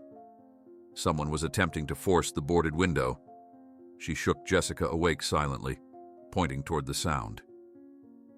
They had just gathered their belongings when the front door burst open, silhouetting two men against the stormy night. "Run!" Rebecca shouted, shoving Jessica toward the back exit. They fled through the rain, Jessica hobbling as best she could, Rebecca supporting her weight. Behind them, flashlights cut through the darkness, and voices called to one another. "There's an access road ahead," Rebecca gasped, remembering the map on the wall. "If we can reach it—" A beam of light caught them directly, followed by a shout of triumph. More lights converged as Rebecca desperately sought an escape route. They were being herded, she realized with dawning horror, driven toward the very valley they sought, but as captives rather than rescuers. Cornered against a steep embankment, Rebecca turned to face their pursuers. 5 men approached cautiously, all wearing the same medallion, one of them the hotel clerk from Piney Grove. "We meet again, Mrs. Parker," he said, his voice almost pleasant despite the rain streaming down his face. "The professor was quite impressed by your escape yesterday." "What do you want from us?" Rebecca demanded, keeping Jessica behind her. "From you?" "Nothing," the man replied. "You've served your purpose by bringing us the journal and the girl, but we're happy to escort you the rest of the way to the valley, since you're so determined to get there." Rebecca narrowed her eyes. "Why would you do that?" The man's smile didn't reach his eyes. "The professor believes in teachable moments. Your sons are proof of his work, and he thinks seeing you will be instructive for them." During the night, their room at the hotel was invaded and their belongings searched. While pretending to sleep, Rebecca glimpsed a man with the golden medallion examining their bags. In the morning, a threatening note was left behind. Last chance to turn back. The first rays of dawn streaked across the eastern sky as Rebecca and Jessica stood at the trailhead, the weathered wooden sign, barely legible after years of mountain storms. Carl's mud-splattered pickup was the only vehicle in the small clearing, its engine still ticking as it cooled in the crisp morning air. "200 cash, like we agreed," Rebecca said, handing over the bills. Carl pocketed the money without counting it, his perpetual squint surveying the surrounding forest with practiced caution. He was a lean, weathered man with calloused hands and few words, exactly what they needed. "Trail gets rough about 3 miles in," he said, adjusting the frayed strap of his backpack. "Hope you ladies are prepared for serious hiking." Rebecca patted her own pack. "We have everything we need." As they began their ascent, Rebecca couldn't help noticing how Carl repeatedly glanced over his shoulder, as if expecting pursuit. The path was steep from the beginning, winding through dense stands of ancient oak and pine. Roots snaked across the trail, creating natural steps that grew more challenging with each passing mile. "You said you're just interested in bird watching?" Carl finally asked during their first water break, the question hanging awkwardly in the air. Jessica exchanged a quick glance with Rebecca before answering. "Yes, especially species native to isolated highlands." Carl took a long drink from his canteen, his eyes never leaving Rebecca's face. "Funny thing to risk a turned ankle for." The trail grew steadily fainter as they climbed higher, occasionally disappearing altogether beneath years of fallen leaves. Carl navigated with the confidence of someone who had walked these paths countless times, though he continued to check their back trail with suspicious frequency. By midday, they had reached a small plateau offering a breathtaking view of the valley below. The distant town looked like a miniature model from this height, smoke from morning fires creating wispy columns against the backdrop of forested hills. "People who live up in these mountains," Rebecca ventured carefully as they rested. "Have they been here long?" Carl's expression tightened almost imperceptibly. some longer than others. We heard there's a community deeper in, Jessica added. Some kind of retreat? The guide's eyes flickered between them, reassessing. Folks around here mind their own business. Suggest you do the same. Rebecca persisted despite his obvious discomfort. The leader, I heard he was some kind of professor. Something shifted in Carl's demeanor, his casual indifference hardening into wariness. Man calls himself the professor, yeah. City folks say he was some kind of child psychologist before coming here. A psychologist? Rebecca pressed, trying to keep her voice neutral despite her racing heart. Carl snapped a twig between his fingers, watching the broken pieces fall. Got a reputation for working with troubled kids. Some say he has the gift of molding young minds. Reshaping them like... Reshaping them how? Jessica asked, leaning forward. The guide stood abruptly, signaling the end of their break. Don't know details, just know that when they first came it was mostly adults. Now they got kids. Some born there, some... He gave them a pointed look. Brought in. They continued hiking in strained silence, the trail growing steeper and more challenging.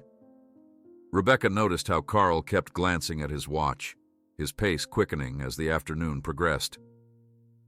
The community, Rebecca said after they crossed a narrow creek on slippery stones. Do they ever come into town? Interact with locals? You two asking a lot of questions about other people's business, Carl replied, his voice taking on an edge. We're just curious, Rebecca insisted. Curiosity's dangerous in these mountains, he replied flatly, especially about missing children. Rebecca froze mid-step. Who said anything about missing children? Carl stopped, turning to face them fully. His hand moved to his hip, where Rebecca now noticed a hunting knife sheathed beneath his jacket. This is as far as I go, he announced. Blackwater Creek's just beyond those trees. Follow it upstream for 2 miles. You'll find what you're looking for, or it'll find you. Wait, Jessica protested, alarm evident in her voice. You can't just leave us here. We paid you to guide us into the mountains. And I did, he replied, already backing away down the trail. Find your own way back to town. He paused, looking at them with what might have been a hint of genuine concern. And if anyone asks, I never brought you up here. Before either of them could respond, Carl turned and disappeared down the path with surprising speed, leaving them alone in the vast wilderness. He knows something, Jessica whispered once the sound of his footsteps had faded. About Ethan and Lucas or other children. Or he's afraid of the people who took them, Rebecca agreed grimly. Either way, we're on the right track. They found Blackwater Creek exactly where Carl had indicated, a swift-running stream cutting through the forest like a silver ribbon. Following it upstream proved more challenging than anticipated. There was no trail to speak of, forcing them to scramble over moss-covered boulders and push through dense underbrush. The afternoon wore on as clouds gathered overhead, transforming the forest's dappled light into gloomy shadows. Jessica stumbled over a hidden root, catching herself against a tree trunk. I think it's going to storm again, she said, looking up at the darkening sky with concern. As if summoned by her words, fat raindrops began pelting through the canopy, quickly intensifying into a downpour. Thunder rolled across the valley, echoing between the peaks. We need to find shelter, Rebecca called over the storm's growing roar. We can't make it 2 more miles in this. They pressed forward through the worsening conditions, the creek beside them swelling visibly with each passing minute. The rain was relentless, soaking through their clothes despite their rain gear, making the forest floor treacherously slick. A blinding flash of lightning illuminated the landscape, momentarily freezing the scene in stark relief. In that brief illumination, Rebecca spotted what appeared to be a structure nestled among the trees ahead. There, she shouted, pointing. I saw something, maybe a cabin. They pushed forward with renewed urgency, eventually making out the dim outline of a small, weathered cabin, partially hidden by overgrown vegetation. Its porch sagged precariously, and the windows were boarded up, but it offered the promise of dry shelter. Rebecca tested the door handle with rain-numbed fingers. To her surprise, it turned easily, the door swinging inward with a protesting creak. The interior was dark and musty, but mercifully dry. She fumbled for her flashlight, switching it on to reveal a single room with sparse, abandoned furnishings. A cast-iron stove stood cold in one corner, a narrow cot in another. But what immediately captured Rebecca's attention was the far wall, entirely covered with newspaper clippings, photographs, and maps connected by threads of red yarn. Jessica gasped as the flashlight beam revealed dozens of children's faces, school photos, candid snapshots, studio portraits, spanning what appeared to be at least 2 decades. With growing horror, Rebecca recognized 2 familiar faces among them. Ethan and Lucas, their second-grade school pictures surrounded by handwritten notes. "Oh my God," she whispered, stepping closer. "It's a tracking wall. Someone has been monitoring all of these disappearances." The clippings dated back more than 20 years, each featuring articles about missing children from various states. Red string connected some to others, with cryptic annotations like suitable, exceptional potential, or completed acquisition. While Jessica examined the wall more closely, Rebecca noticed a loose floorboard near the stove. Kneeling, she worked her fingers into the edge and pried it up, revealing a small cavity containing a leather-bound journal, much newer than the decaying cabin around them. Opening it with trembling hands, she read the first entry aloud. Field observations on the selection and acquisition of suitable candidates for the Valley of Purity, as directed by the professor. The journal detailed a meticulous selection process for identifying children with specific traits, intelligence, creativity, physical health, and what the author called malleability of spirit. Special emphasis was given to twins, described in one passage as natural vessels for paired enlightenment. "Listen to this," Rebecca said, her voice shaking as she turned another page. "The professor selects only the purest children for our community, with special preference for twins, whose natural connection facilitates the transition process." Jessica had moved to the single grimy window, peering out into the storm. "Rebecca," she said urgently, "there are lights coming through the trees." Rebecca joined her at the window. Through the curtain of rain, the bobbing beams of multiple flashlights were visible, moving systematically through the forest toward the cabin. "How many?" she whispered, anxiety clawing at her throat. "At least 5, maybe more," Jessica replied, her voice tight with fear. As the lights drew closer, voices became audible over the storm, men calling to each other, coordinating their approach. "They knew we were coming," Rebecca realized with a chill. "The hotel clerk must have alerted them after we left this morning." She quickly stuffed the journal into her pack and considered their options. The cabin had only the front door and a small window at the back, barely large enough for Jessica to fit through. "Out the back," she decided quickly. "I'll go first and help you through." The window frame splintered as Rebecca forced it open wider. She was halfway through when the cabin door burst open, revealing several men in rain gear, their flashlight beams cutting through the darkness. "There they are," shouted a familiar voice, the hotel receptionist. "Get them!" Rebecca tumbled out the window, landing hard on the wet ground outside. "Jessica, now!" she called. Jessica's slim form appeared in the window, her expression panicked as hands grabbed at her from behind. Rebecca pulled with all her strength, yanking the girl free just as the men inside lunged forward. "Run!" Rebecca shouted, pushing Jessica ahead of her into the dark forest. They crashed through underbrush, slipping on wet leaves and moss-covered stones, the shouts and flashlight beams of their pursuers close behind. The storm's fury made it almost impossible to see more than a few feet ahead, but they pushed on, driven by pure adrenaline.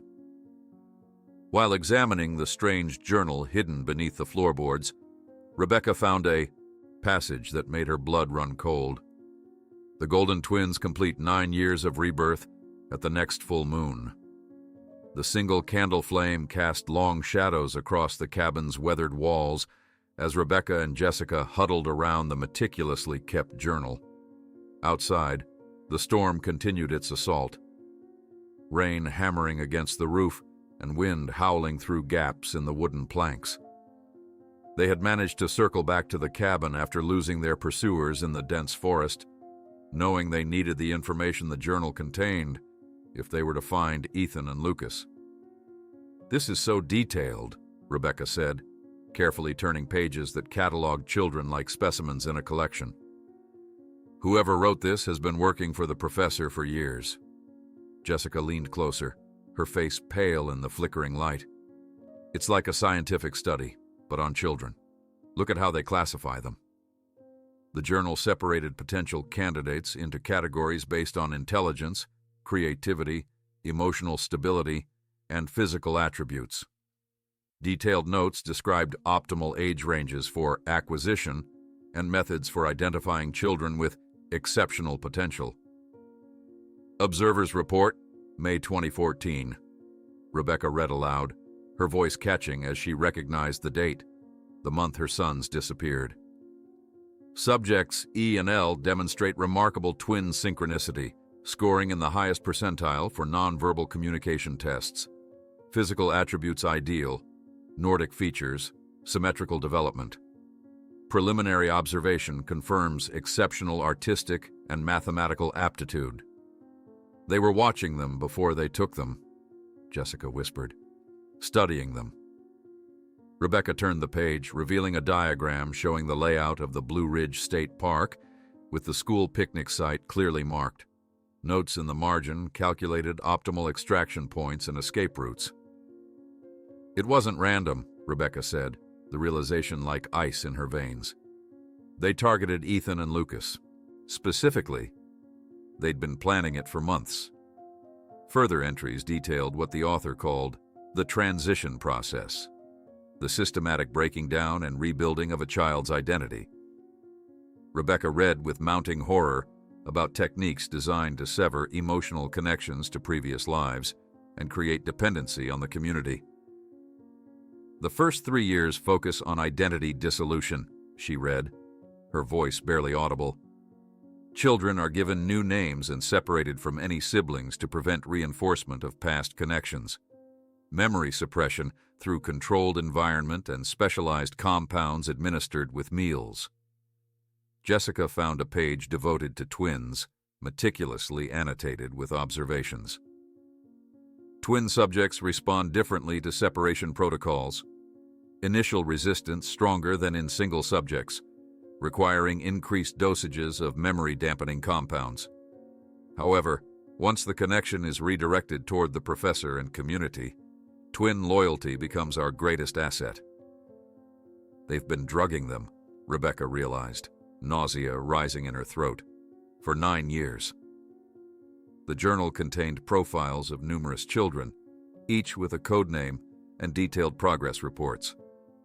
Rebecca frantically searched until she found an entry labeled Golden Twins. "Golden Twins continue to exceed expectations in all developmental metrics," she read. "Year 7 cognitive restructuring complete. No trace of previous identity remains in conscious memory. Ready for advancement to final purification stage." Jessica, who had been examining the wall of missing children while Rebecca read, gasped suddenly. "Rebecca, look at these dates. Some of these disappearances go back 20 years, but the most recent was just 6 months ago. They're still taking children." As Rebecca joined her at the wall, the flashlight beam revealed a disturbing pattern. Clusters of abductions from different regions over the years, moving systematically across several states as if to avoid creating too many cases in any single jurisdiction. "They're careful," Rebecca observed. "They move their operation, change their methods. That's why no one has connected these cases." Jessica pointed to a map with pins marking abduction sites. "But they always bring the children here, to the valley." Rebecca studied the map, noticing routes carefully marked in different colors. These must be their secure transport paths. And look, each has dates beside it. They rotate the routes they use. While Jessica continued examining the wall, Rebecca returned to the journal, searching for any information about the community itself. Near the back, she found detailed notes on what the author called the Enlightened Settlement. The Valley of Purity houses 73 adults and 31 children as of Winter Solstice 2022, she read. All adults have completed the 7 trials of devotion and wear the Medallion of Enlightenment. The professor maintains direct oversight of all children's development, with special focus on the Chosen 7. Jessica joined her, peering over her shoulder. Chosen 7? What does that mean? Rebecca flipped through several more pages until she found a reference. The professor's innermost circle comprises the 7 children who have demonstrated the highest potential. These select few receive direct instruction from the professor himself and will eventually assume leadership roles as the community expands to new locations. A sick feeling spread through Rebecca's stomach as she continued reading. The Golden Twins rank first among the chosen, their twin bond making them uniquely receptive to advanced techniques. They serve as the professor's direct assistants in many ceremonies, including the welcoming of new children. They're using them to help bring in more children, Jessica whispered in horror. Rebecca's fingers trembled as she turned to the final pages of the journal. The most recent entry, dated just 1 week prior, sent a chill through her entire body.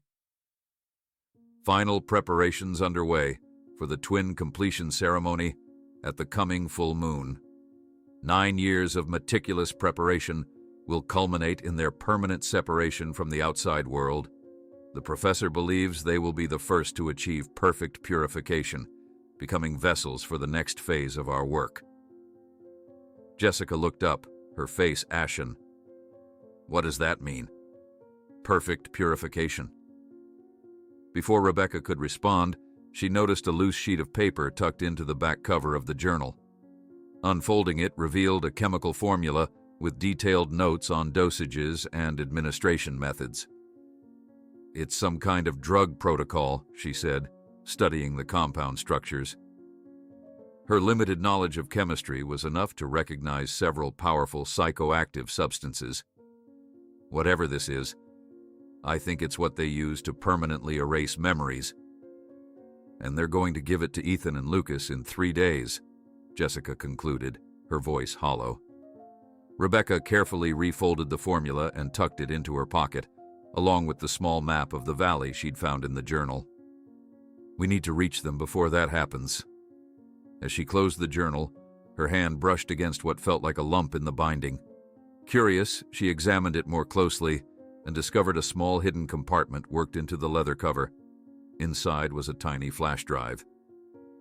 This might have even more information, she said, holding it up.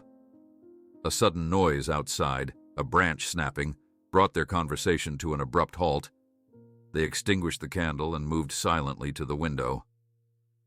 Through the rain-streaked glass, they could see flashlight beams sweeping the forest again, closer than before.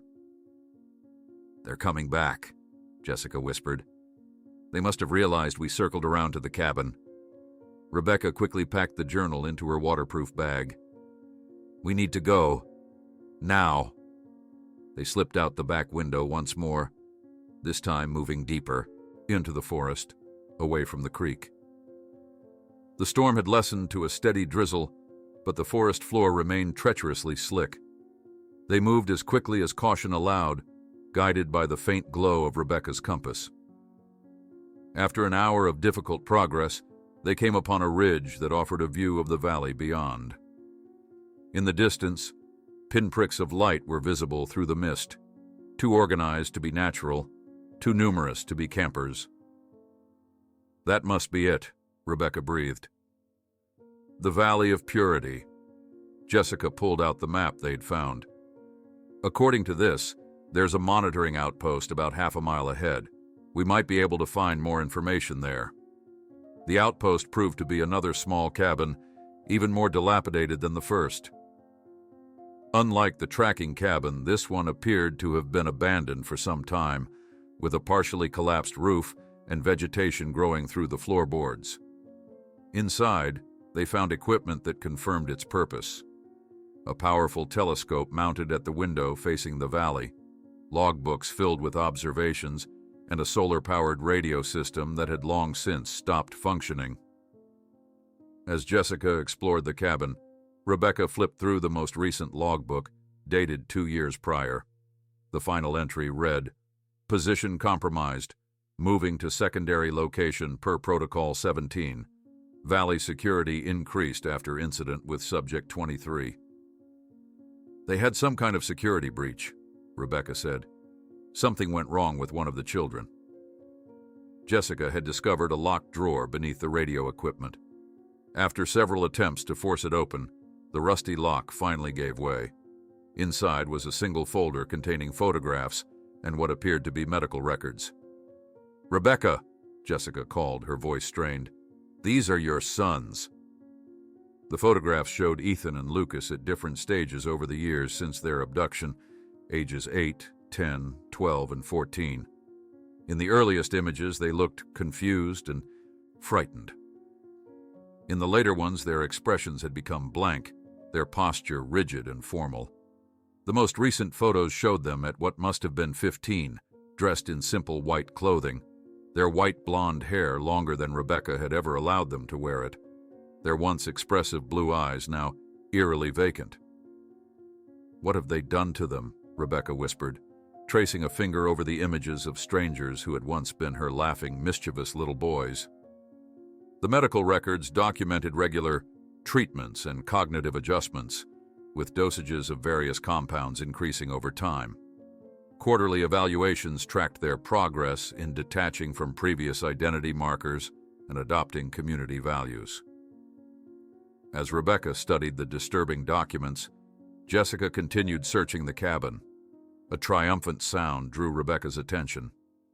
"I found something," Jessica announced, holding up what appeared to be security badges with the now familiar sun symbol. "These might get us into the valley." A sudden noise outside, voices approaching, sent them both diving for cover. Through a crack in the boarded window, Rebecca saw flashlight beams cutting through the darkness, much closer this time. "They're surrounding the cabin," she whispered, heart pounding. "They must have followed our trail."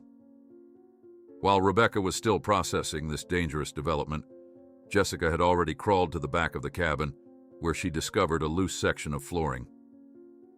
"There's a space under here," she whispered urgently. "Maybe a root cellar or storage area." They barely had time to slip through the opening and pull the floorboard back into place before the cabin door burst open. Through gaps in the old wood, they could see boots moving across the floor above them, hear men calling to each other as they searched the small space. "They were definitely here," said a voice Rebecca recognized as the hotel clerk's. "Fresh footprints, disturbed dust. Can't have gone far in. This terrain, especially at night." "Spread out and check the perimeter," ordered another voice. "And radio the valley. Tell them we may have intruders approaching from the south ridge." Rebecca and Jessica remained perfectly still in their cramped hiding place, hardly daring to breathe as the search continued above them. After what seemed like an eternity, the voices and footsteps receded. "We should wait to make sure they're gone," Jessica whispered. Rebecca nodded, then reached into her pocket for the small flashlight.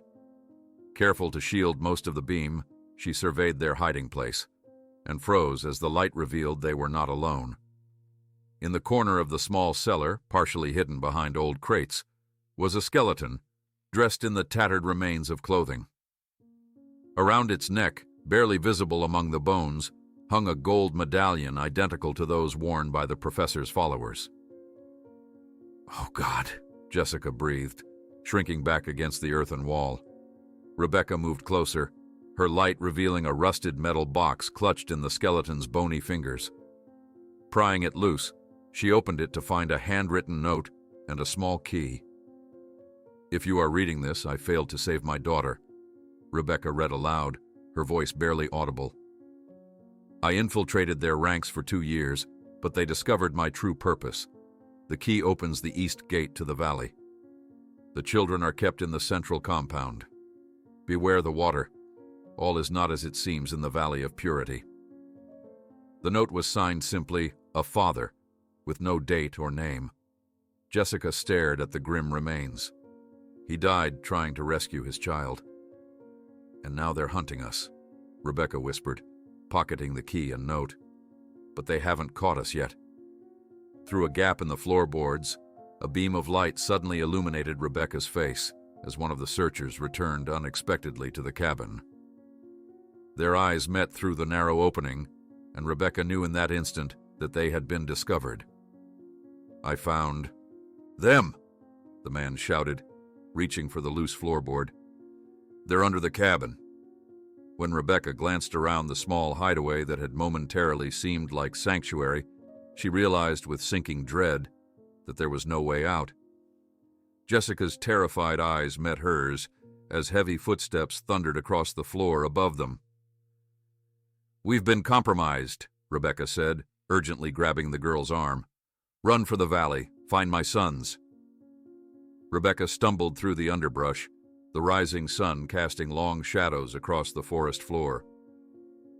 Her muscles ached with exhaustion, her clothes still damp from yesterday's storm. For hours, she had been climbing steadily upward, guided only by the tattered map and an unwavering determination to reach her sons before the ceremony. The escape from the cabin had been chaotic and desperate. When the floorboards were ripped away, Jessica had created a diversion by throwing their remaining flashlight into the far corner. In the momentary confusion, Rebecca had seized their single chance, shoving past the startled man and racing into the darkness. The last she'd seen of Jessica, the girl was being dragged from their hiding place, shouting for Rebecca to run, to find the twins. Now alone, Rebecca paused to consult the map again.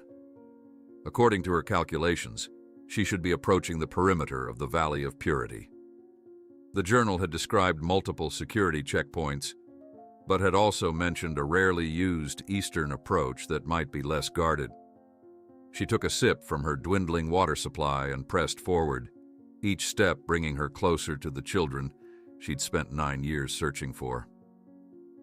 Her mind kept returning to the photographs she'd found, her once smiling boys transformed into blank-faced teenagers.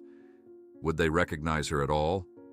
Or had 9 years of treatments and cognitive adjustments erased every memory of their mother?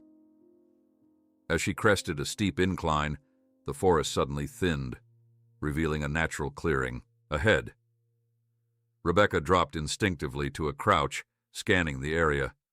The sound of flowing water drew her attention to a small creek cutting through the clearing, its surface glittering in the morning sunlight. Her heart stopped. There, kneeling beside the creek, were 2 teenage boys with white blonde hair that was almost silver in the sunlight. They moved with precise, identical gestures as they filled canteens from the rushing water, their matching white tunics a stark contrast against the forest greenery. Ethan and Lucas. Rebecca pressed a hand to her mouth to suppress a sob. 9 years. 9 years of emptiness and searching, of hope dwindling to a flicker only to be fanned back to desperate flame. And now, just 50 yards away were her sons. No longer the 7-year-old boys who had disappeared, but teenagers on the cusp of adulthood. She wanted to run to them, to wrap her arms around the children she'd lost. But the journal entries flashed in her mind, warnings about how thoroughly they'd been programmed. She needed to be careful, strategic. Taking a deep breath, Rebecca stepped from the shelter of the trees and called softly, "Excuse me?" Both boys looked up with perfect synchronicity, their movements so coordinated it seemed almost rehearsed. Their faces, so familiar yet so changed, registered neither recognition nor alarm, only a cool assessment. "Are you lost?" asked one of them, his voice deeper than she'd imagined it would be. Was it Ethan or Lucas? She couldn't tell anymore. "Yes," Rebecca managed, her voice surprisingly steady despite the storm of emotions inside her. "I was hiking and took a wrong turn somewhere. My map isn't very good." The boys exchanged a glance, a silent communication passing between them. Up close, Rebecca could see subtle differences that time had carved into their once identical features. One had a slightly sharper jawline, the other's eyes set just a fraction wider. "Strangers aren't permitted in the valley," said the second boy, his tone neither hostile nor friendly, simply stating a fact. "I didn't realize I was near private property," Rebecca responded, fighting to keep her voice casual when every fiber of her being wanted to call them by name, to remind them of who they really were. "I'm just trying to find my way back to the main trail." The first boy capped his canteen and stood. "You're very far from any public trails. How did you get here?" Rebecca noticed a small medallion hanging from each of their necks, smaller versions of the one worn by the professor's adult followers. She gestured vaguely toward the direction she'd come from. "I've been walking since yesterday, got caught in the storm and lost my bearings." The second boy had also risen, studying her with unsettling intensity. "You're injured," he observed, nodding toward the scrapes and bruises visible on her arms. "Just some scratches from the underbrush," she dismissed. She hesitated, then added, "Is there somewhere I could rest and perhaps get directions? I'm exhausted." Again, that silent exchange between the twins. Finally, the slightly sharper-featured one, Ethan, she guessed from the small mole near his hairline that she'd once kissed goodnight thousands of times, nodded. "We can take you to the settlement. The elders will decide how to help you," he said. "Thank you," Rebecca replied, relief washing through her. She would be entering the lion's den, but at least she would be with her sons. "I'm Rebecca," she added, watching closely for any reaction to her name. There was none, not even a flicker of recognition. "I'm Aiden," said the boy she believed to be Ethan. "This is my brother, Elian." Aiden and Elian, new names for new identities. Rebecca felt her heart constrict, but managed a polite nod. "Follow us," Elian instructed. "The settlement is about a mile from here." As they walked, Rebecca carefully introduced questions designed to trigger memories. "These mountains are beautiful. I used to bring my family camping in places like this. Did you grow up around here?" "We've always lived in the valley," Aiden replied without hesitation. "We don't leave often." "Those are interesting stones," she tried again, nodding toward a patch of yellow quartz similar to what Ethan had once collected obsessively. "Do you collect them?" "Collections are unnecessary attachments," Elian stated flatly. "We're taught to appreciate nature's beauty without possessing it." Rebecca's heart sank further with each empty response. It was as if her sons had been hollowed out and refilled with someone else's beliefs and memories. The forest gradually thinned as they walked, eventually revealing a sight that made Rebecca pause despite herself. Nestled in a natural basin between three mountain peaks was a community unlike anything she'd expected. Instead of the crude compound she'd imagined, the Valley of Purity was an organized settlement of simple but well-constructed buildings arranged in concentric circles around a larger central structure. Gardens flourished between the buildings, and people in white and beige clothing moved purposefully through the spaces. "Welcome to our home," Aiden said, a hint of pride coloring his otherwise neutral tone. As they descended the final slope into the valley, Rebecca observed children of various ages engaged in what appeared to be lessons or work details. Some tended gardens, others carried water or worked with tools. All moved with the same deliberate, almost mechanical precision she'd noticed in her sons. Adults wearing the distinctive gold medallions supervised these activities, their expressions serene, yet vigilant. When one spotted Rebecca being escorted by the twins, he immediately approached another adult, who hurried toward what Rebecca assumed was the central administrative building. "The community has approximately 100 members," Elian explained as they walked, sounding like a tour guide reciting memorized information. "We are completely self-sufficient, growing our own food and generating our own power. It's impressive, Rebecca said truthfully, though the unnaturally ordered atmosphere sent chills down her spine. How long has this community existed? The professor founded the Valley 22 years ago, Aiden answered. He created a sanctuary from the corruption and chaos of the outside world. As they approached the central building, a tall, broad-shouldered man emerged, flanked by two younger men. Rebecca immediately recognized him from the apartment confrontation. The bus driver, who had disappeared after attacking her, now dressed in a white tunic with an elaborate version of the medallion gleaming on his chest. The professor, Elian said with something approaching reverence. Rebecca steeled herself, forcing her features to remain neutral despite the rage and fear coursing through her. This was the man who had stolen her children, who had systematically erased their identities and replaced them with hollow shells. Aiden, Elian, the professor greeted the twins warmly. You've brought us a visitor. His eyes settled on Rebecca, and a smile spread across his face, not the reaction of someone surprised by an intruder, but of someone who had been expecting her. Welcome, Mrs. Parker, he said smoothly. We've been anticipating your visit. Rebecca froze, her carefully constructed pretense crumbling. You know me? She managed, acutely aware of her son standing beside her, showing no reaction to the revelation of her identity. Of course, the professor replied amicably. We've been watching your progress for some time. You're quite persistent, a trait I've always admired. He gestured to the twins. Aiden, Elian, this woman is a seeker from the outside world. She's come to learn about our community. Both boys nodded, accepting this explanation without question. Neither showed the slightest recognition that this woman was their mother. Your sons are very happy here, as you can see, the professor continued, his voice smooth as honey laced with poison. They don't remember you because they chose to forget. The pain of the outside world was too great for such sensitive spirits. Rebecca struggled to maintain her composure.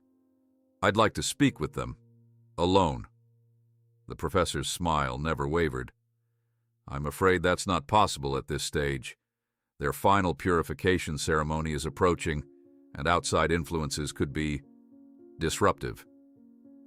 He made a small gesture, and two men moved to flank Rebecca.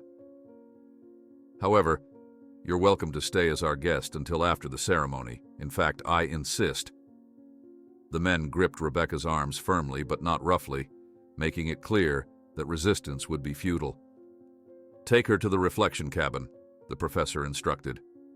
Ensure she's comfortable, but secure. As she was led away, Rebecca locked eyes with her sons one last time, searching desperately for any flicker of recognition.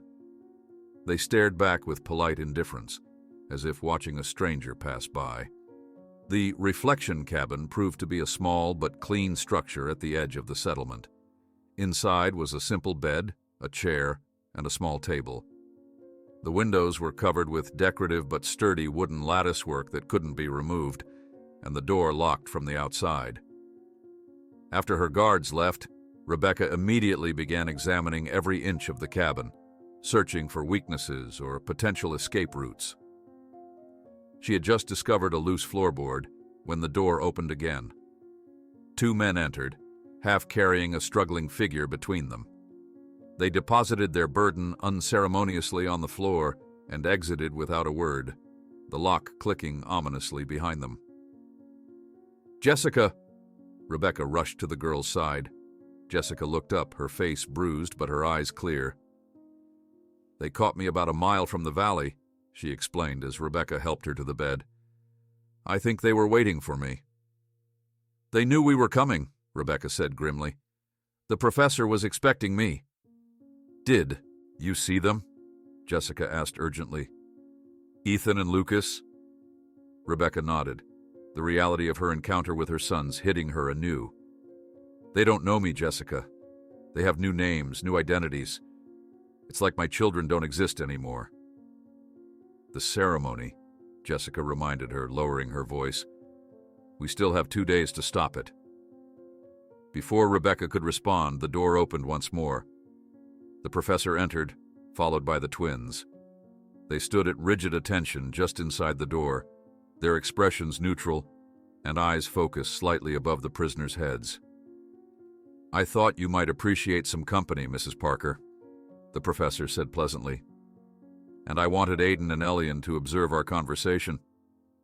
It's an educational opportunity for them to see how attachments to the past create suffering in the unenlightened." "You've brainwashed them," Rebecca accused, rising to her feet. "I freed them," he corrected. "As I freed all my children from the pain and confusion of the corrupted world." He gestured around him. "Look at what we've built here, a community of peace and purpose. No conflict, no uncertainty, no suffering." "No choice," Rebecca countered. "No freedom." The professor smiled indulgently. "Freedom is overrated, Mrs. Parker.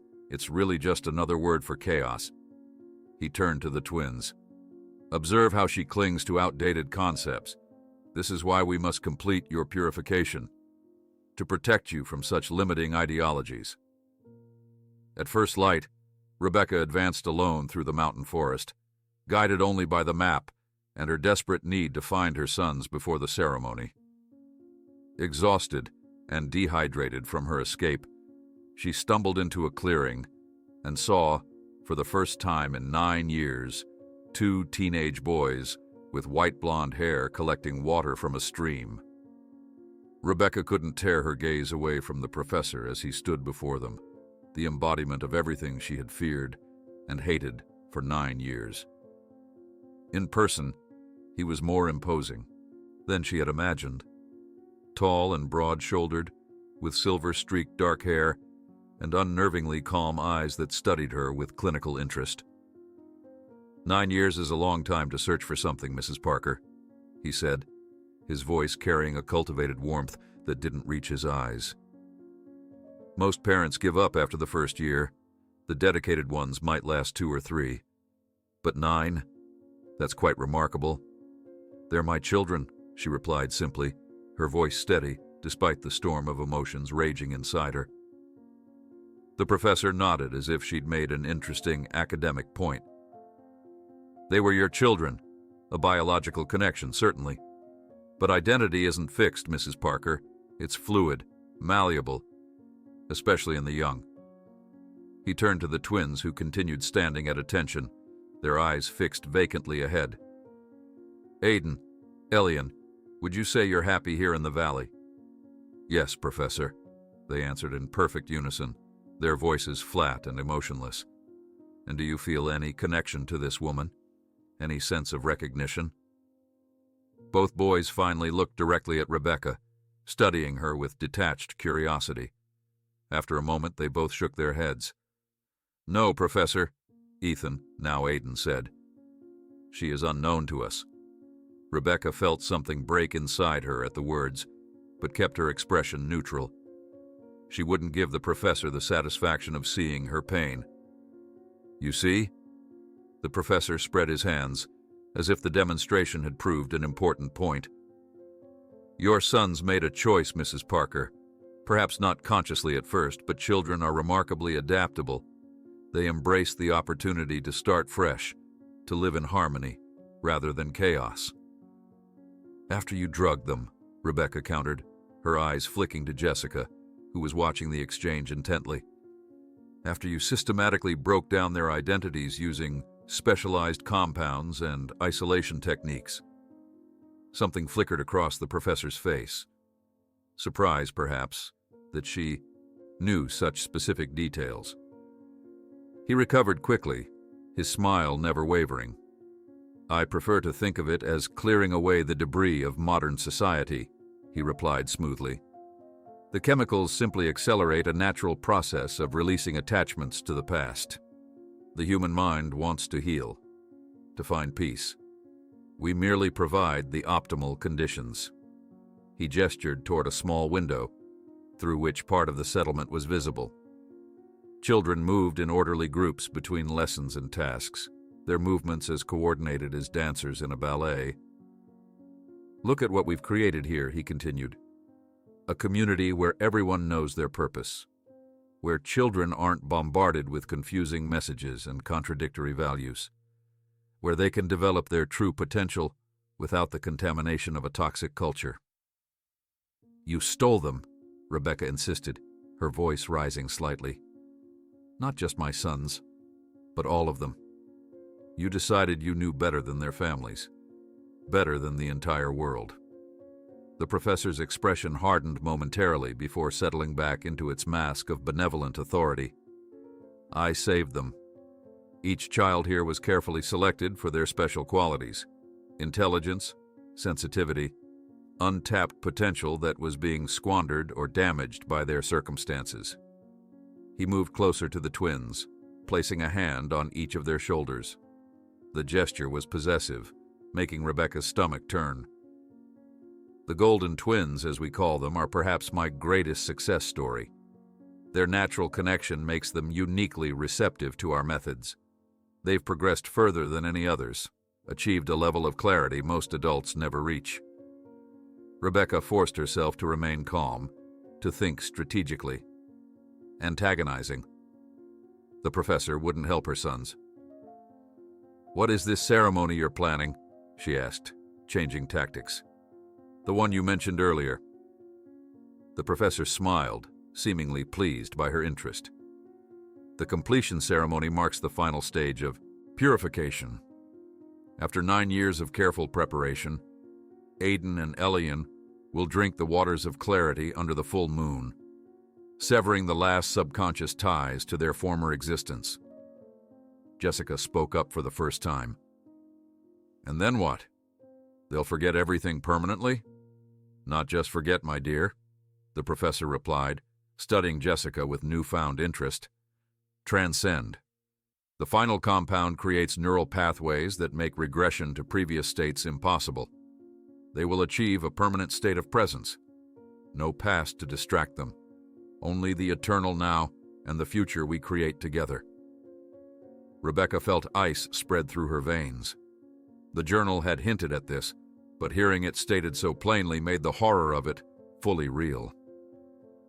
They weren't just temporarily brainwashed. After the ceremony, there would be no possibility of recovery, of remembering who they really were. "And what happens to us after this ceremony?" she asked, already knowing the answer. The professor's smile remained fixed. "You'll be free to leave, of course, with the understanding that any attempts to interfere with our community will be counterproductive. Once the ceremony is complete, your sons will be beyond your reach in every way that matters." He was lying. Rebecca had read enough in the journal to know that witnesses were never allowed to leave, but she nodded as if considering his words. "When is this ceremony?" "Tomorrow night," he replied. "Under the full moon. You're welcome to observe. It's quite beautiful, actually. A celebration of rebirth." With that, he turned to leave, gesturing for the twins to follow. "I'll have food brought to you. Please make yourselves comfortable. Consider this time an opportunity for reflection on attachments and how they cause suffering." The door closed behind them, the lock clicking into place. As soon as they were alone, Jessica moved to Rebecca's side. "They're completely brainwashed," she whispered. "I've never seen anything like it." Rebecca nodded grimly. The journal was right about everything: the memory suppression, the new identities, the compounds, and tomorrow night they'll complete the process.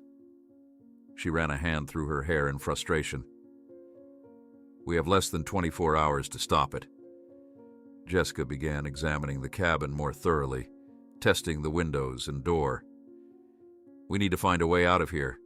Maybe when they bring food." "No," Rebecca interrupted. "They'll be expecting that. We need another approach."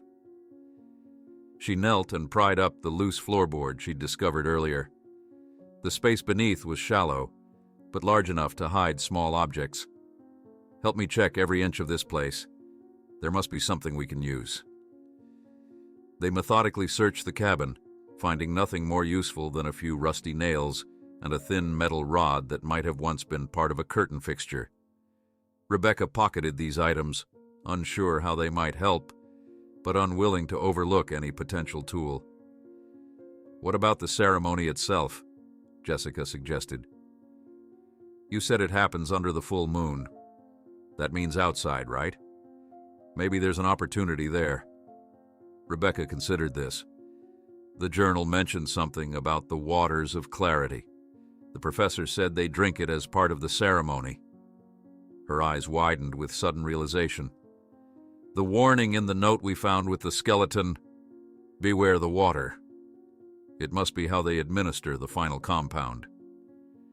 If we could somehow prevent them from drinking it, Jessica began. Or replace it, Rebecca finished the thought. But we'd need to get out of here first, and we don't even know where they keep it. Their discussion was interrupted by the sound of approaching footsteps. They quickly concealed their meager findings as the door unlocked. A young woman entered carrying a tray with 2 bowls of stew and a pitcher of water. She was perhaps 18, with the same vacant expression Rebecca had seen on all the valley's inhabitants. Behind her stood one of the men who had escorted them to the cabin. Nourishment, the girl announced flatly, placing the tray on the small table. The professor wishes you to maintain your strength for tomorrow's observation. As she turned to leave, Rebecca noticed something familiar about her features. After a moment's examination, she recognized the face from one of the missing children posters in the tracking cabin, a girl who had disappeared from a neighboring state 5 years earlier. Sarah? Rebecca ventured quietly, using the name she remembered from the poster. Sarah Keller? The girl froze, a flash of confusion crossing her face before being quickly suppressed. Without responding, she hurried from the cabin. The guard gave Rebecca a warning look before closing and locking the door. Did you see that? Rebecca whispered excitedly. There was recognition there just for a second. They haven't completely erased her old memories. Which means Ethan and Lucas might still have their real memories buried somewhere too, Jessica concluded. Rebecca nodded, hope flaring for the first time since they'd been captured. We need to find a way to trigger those memories before the ceremony. She approached the food cautiously, remembering the journal's mention of compounds administered with meals. We probably shouldn't eat this. They might be drugging us to keep us compliant. Jessica agreed, and they dumped the stew into the small chamber pot in the corner of the room. They kept the water, though Rebecca insisted they not drink it until absolutely necessary. As night fell, they continued planning in whispers, wary of potential listening devices. When exhaustion finally overcame them, they took turns sleeping, one always remaining alert for any opportunity. Rebecca's turn at watch came in the early morning hours. Through the window, she could see the nearly full moon setting behind the mountains. By this time tomorrow, if she failed, her sons would be permanently lost to her, their memories, personalities, and very identities erased beyond recovery. She tightened her grip on the metal rod they'd salvaged, her only pathetic weapon against an entire community of fanatics. Somehow, before the next moonrise, she would find a way to save her children. She had to. As the first light of dawn filtered through the latticed windows, Rebecca was startled by the sound of the door unlocking. She quickly woke Jessica as 2 guards entered. "The professor wishes your presence," one announced. "The Golden Twins are preparing for their final day before ascension." As they were escorted across the settlement, Rebecca noted with growing horror how many children of various ages moved through the community with the same blank expressions. Some worked in gardens, others carried materials between buildings, all moving with mechanical precision and empty eyes. They were led to a larger building near the center of the settlement. Inside, Ethan and Lucas sat cross-legged on floor cushions, eyes closed in meditation, while the professor watched approvingly from a chair nearby. "Ah, our guests," he greeted them. "I thought you might appreciate seeing the final preparations. The Golden Twins are centering themselves before tonight's ceremony. Their minds are being emptied of all distractions, creating space for the final transformation." Rebecca fought to keep her voice steady, despite the growing panic inside her. And then, what happens to them? They become their true selves, the professor replied simply, free from the prison of their past. As Rebecca was forced to watch her sons being prepared for a ceremony that would erase them completely, one of the guards leaned close to her and whispered with smug satisfaction, "When they drink the sacred water tonight, they will never be able to recover their memories." The full moon hung like a pale sentinel in the darkening sky, casting an ethereal glow over the Valley of Purity. Rebecca and Jessica were led from their cabin by two stone-faced guards, their hands bound in front of them with rough hemp rope. The entire community had gathered in a large circular clearing surrounded by torches, their flames dancing in the gentle evening breeze. "They're going to make examples of us," Rebecca whispered to Jessica as they were marched toward the gathering. "Show what happens to outsiders who interfere." Jessica nodded almost imperceptibly, her eyes scanning the assembled crowd for any sign of Ethan and Lucas. The inhabitants stood in concentric circles around a stone altar positioned at the center of the clearing. Children formed the innermost ring, then teenagers, with adults comprising the outermost circle. All wore white garments that seemed to glow in the combined light of moon and flame. The professor stood beside the altar, dressed in an elaborate ceremonial robe emblazoned with the sun symbol of the valley. His medallion, larger and more ornate than those worn by his followers, gleamed golden against the white fabric. His expression was one of serene satisfaction as he surveyed his community. "Tonight," he announced, his voice carrying easily across the hushed gathering, "we celebrate the culmination of 9 years of careful guidance. The Golden Twins will complete their journey to perfect purification." A murmur of appreciation rippled through the assembled crowd. From the opposite side of the circle, two figures emerged, walking in perfect unison. Ethan and Lucas, or Aiden and Elian as they were now called, approached the altar dressed in pristine white tunics. Their white blonde hair had been freshly cut, emphasizing the identical angles of their faces, and each wore a simple version of the community's medallion. "Look at their eyes," Jessica breathed, her voice barely audible. Rebecca focused on her sons' faces and felt her heart sink. Their eyes were completely vacant, pupils dilated despite the bright torchlight. Whatever drugs they had been given in preparation for the ceremony had already taken effect. The professor gestured for the twins to stand on either side of the altar. "Before we proceed with the completion ceremony, we have a unique opportunity for learning." He turned toward Rebecca and Jessica. "These intruders from the outside world serve as perfect examples of the attachments and delusions that cause suffering." At his signal, the guards pushed Rebecca and Jessica forward into the innermost circle. The children stared at them with eerie uniformity, their expressions showing neither curiosity nor empathy. "This woman," the professor announced, pointing to Rebecca, "claims a biological connection to our Golden Twins. She represents the mistaken belief that blood relations create ownership, that her contribution to their physical existence entitles her to control their spiritual development." He approached Rebecca, studying her with the detached interest of a scientist examining a specimen. "The outside world is filled with such misconceptions. People cling to others, believing that relationships define them. They become trapped in webs of obligation and expectation, never knowing true freedom." Rebecca was positioned directly across the altar from her sons, close enough to see the rapid, shallow rhythm of their breathing. Neither showed any sign of recognizing her.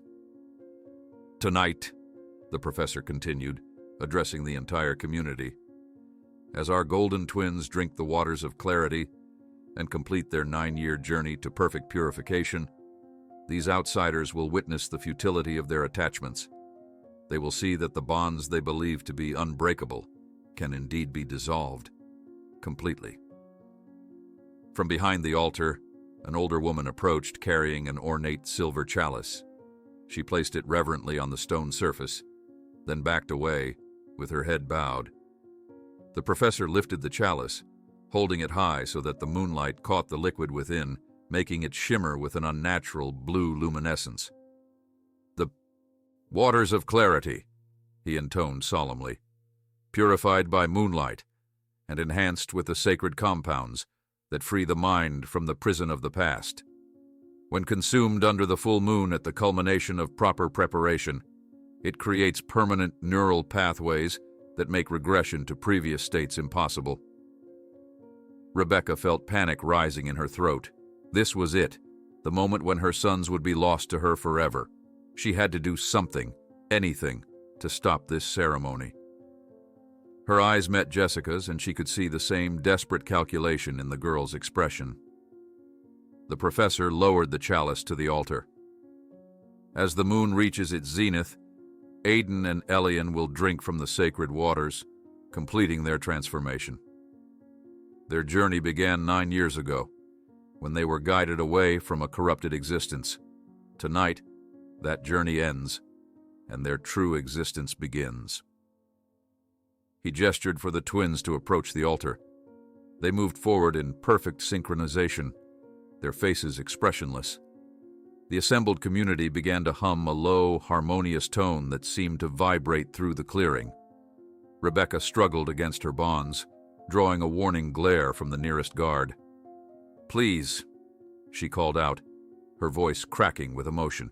"Ethan, Lucas, this isn't who you are. Try to remember." The professor smiled indulgently. "Your words cannot reach them now, Mrs. Parker. Their preparation is complete. The bonds you cling to exist only in your mind." The humming from the community grew louder as the moon continued to rise. The professor raised his hands, and the sound ceased abruptly, leaving an expectant silence. "The time has come," he announced. "The waters await those who are worthy." He lifted the chalice again and offered it first to Lucas, who stood poised to accept it with outstretched hands. Rebecca felt her world collapsing as she watched her son about to drink the substance that would erase him forever. Then, from beside her, came an unexpected sound, a soft, melodic humming. Rebecca turned to see Jessica, eyes closed in concentration, producing a simple tune that seemed oddly familiar. The girl continued, the melody growing slightly in volume while remaining gentle, almost childlike. The effect was immediate and startling. Lucas's hands, reaching for the chalice, froze in midair. His body tensed, visibly, head tilting slightly as if listening to a distant sound. Ethan looked at his brother in confusion. The perfect synchronicity of their movements, broken for the first time since Rebecca had seen them in the valley. The professor's expression darkened. "Continue with the ceremony," he commanded sharply, trying to press the chalice into Lucas's still outstretched, but now trembling hands. Jessica's humming grew more confident, the melody taking clear shape. Rebecca suddenly recognized it, a simple tune the three children had made up together years ago, a secret song they'd sung when playing their elaborate games of make-believe. "I know that song," Lucas whispered, the words barely audible but unmistakable. A ripple of unease passed through the community. The professor's face hardened as he set the chalice down and strode toward Jessica. "Silence her," he ordered the guards. Before they could reach her, Rebecca joined in the melody, her voice blending with Jessica's to strengthen the simple tune. The effect on both twins was immediate. They blinked rapidly as if waking from a trance, their vacant expressions giving way to confusion. "Stop this immediately," the professor shouted, his carefully cultivated serenity crumbling. But the melody had already begun to affect others in the circle. Several of the younger children shifted uncomfortably, exchanging uncertain glances. One small girl near the front began to cry silently, tears streaming down her face though her expression remained blank. The professor signaled frantically to his followers. "Remove them! The ceremony must continue." Guards moved to grab Rebecca and Jessica, but not before Ethan spoke, his voice uncertain. "That song, we used to sing it in the fort." Lucas looked at his brother. genuine emotion flickering across his face for the first time. "The fort, in the woods behind our house." Rebecca continued singing even as rough hands seized her arms. "Yes," she called out between verses. "The fort you built with Dad the summer before second grade." The professor's facade of calm had completely vanished. "This is interference with sacred protocols. Remove them now." But the damage was done. Throughout the circle, children and teenagers were beginning to murmur among themselves, the perfect order of the ceremony disintegrating. Several of the older teens were blinking rapidly, looking around as if seeing their surroundings clearly for the first time.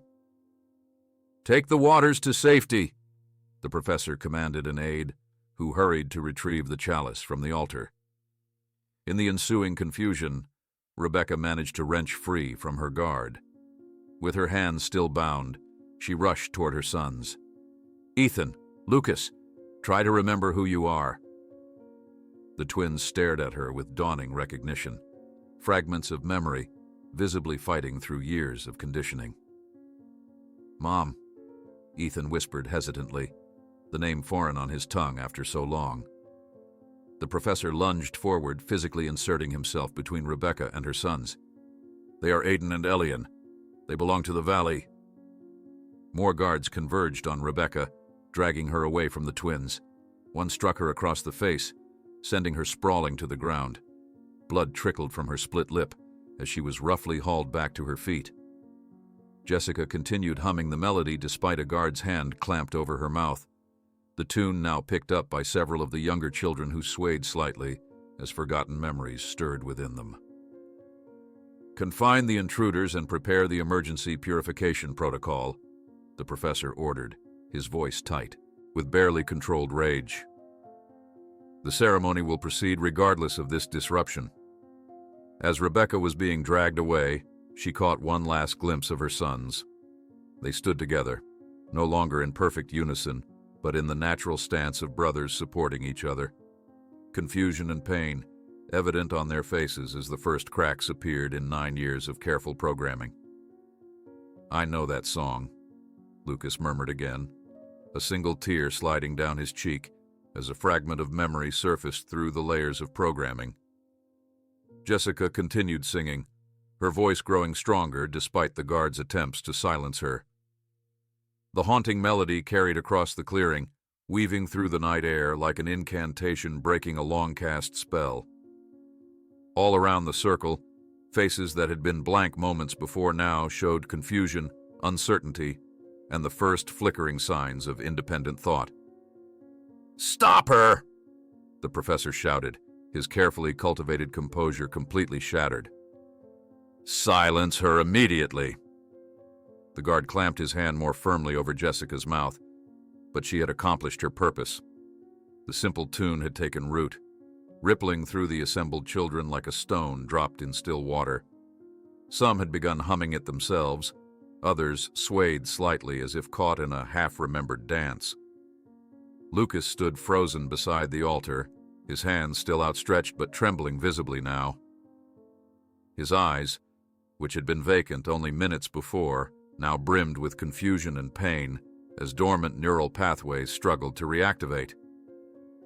"My head," he whispered, pressing his palms against his temples. "I remember something. The park." Ethan moved to his brother's side, instinctively supporting him in a gesture that was natural rather than choreographed. "The school," he murmured. "We were at a picnic with our class." The professor lunged toward the twins, his face contorted with fury. "This is just interference. Random neural misfiring. The very outside chemicals are contaminating your purification." But the damage was spreading. Throughout the innermost circle, children were turning to each other, whispering questions and observations that would have been unthinkable moments earlier. The perfect symmetry of the ceremony had collapsed into chaos. Rebecca seized her opportunity. Using the distraction, she drove her shoulder into the stomach of the guard holding her, breaking free from his grasp. With her hands still bound, she rushed toward her sons, dodging attempts to recapture her. "Ethan! Lucas!" She called out, using their real names, the names they had been given at birth. "It's me, it's Mom!" The guards converged on her, but several of the older teenagers in the circle, their own conditioning faltering under the influence of the melody, moved to intercept them, creating a momentary path. Rebecca reached the altar and faced her sons directly, only the stone surface separating them. "Look at me," she pleaded. "Really look. You know me. You've always known me somewhere deep inside." The twins stared at her, recognition fighting through layers of chemical suppression and psychological conditioning. Ethan reached out tentatively, his fingers stopping just short of touching her face. "We had a dog," he said suddenly, the memory breaking through like sunlight through clouds. "A golden retriever named Rusty," Rebecca supplied, tears streaming down her face. "You picked him out at the shelter on your 6th birthday." Lucas's eyes widened. "The shelf in our room, it was blue, with rocket ships." "Yes!" Rebecca exclaimed. "And Lucas, you kept your rocks in the blue toy chest, and Ethan, you had that stuffed elephant you couldn't sleep without." The professor had recovered his composure enough to approach the altar, his voice once again controlled and persuasive. "These are false memories, implanted by outside agents. Remember your training. Remember who you truly are. Aiden and Elian, the Golden, twins, chosen for perfect purification." But his words no longer carried the same hypnotic power. Throughout the clearing, the carefully constructed hierarchy was dissolving. Several adult members stood frozen, uncertain whether to intervene as their carefully indoctrinated charges began to question and wonder aloud. The professor sensed his control slipping away. With sudden decisiveness, he grabbed the chalice from the altar and thrust it toward Lucas. "Drink now," he commanded. "Complete your purification before it's too late." Lucas stared at the glowing blue liquid, his expression torn between ingrained obedience and newly awakened doubt. 9 years of conditioning warred against the fragments of memory surfacing in his mind. "No," Ethan said suddenly, placing his hand over his brother's to push the chalice away. "We have a mother." His voice grew stronger with each word. "And it's not you who decides who we are." The professor's face contorted with rage. He lunged forward, attempting to force the chalice to Lucas's lips. "You will complete the ceremony. 9 years of work will not be undone by sentimental nonsense." Rebecca broke free from her momentary trance and threw herself against the altar, knocking the chalice from the professor's hands.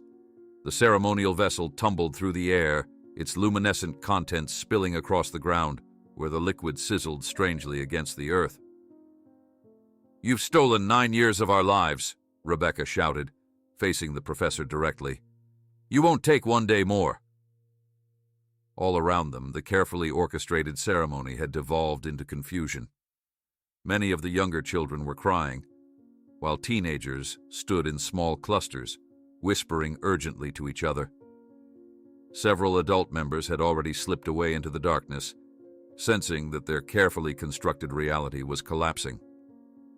The professor stared at the spilled liquid, watching his life's work seep into the ground.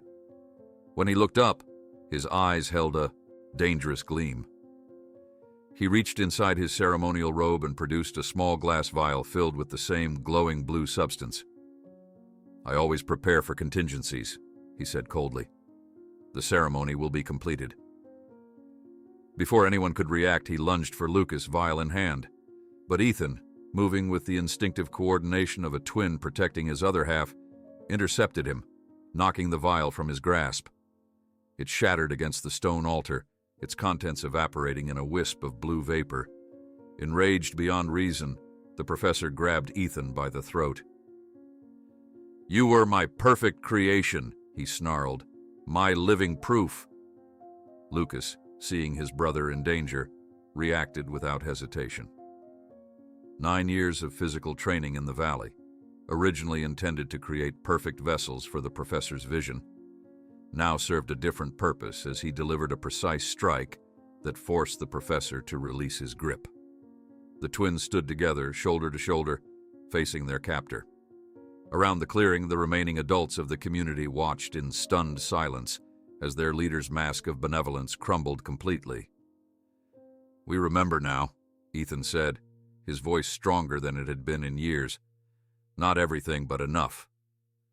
"Enough to know this isn't right," Lucas added. "None of this is right."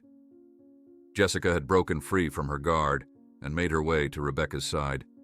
Together, they worked to unite the younger children, who stood confused and frightened as their orderly world dissolved around them.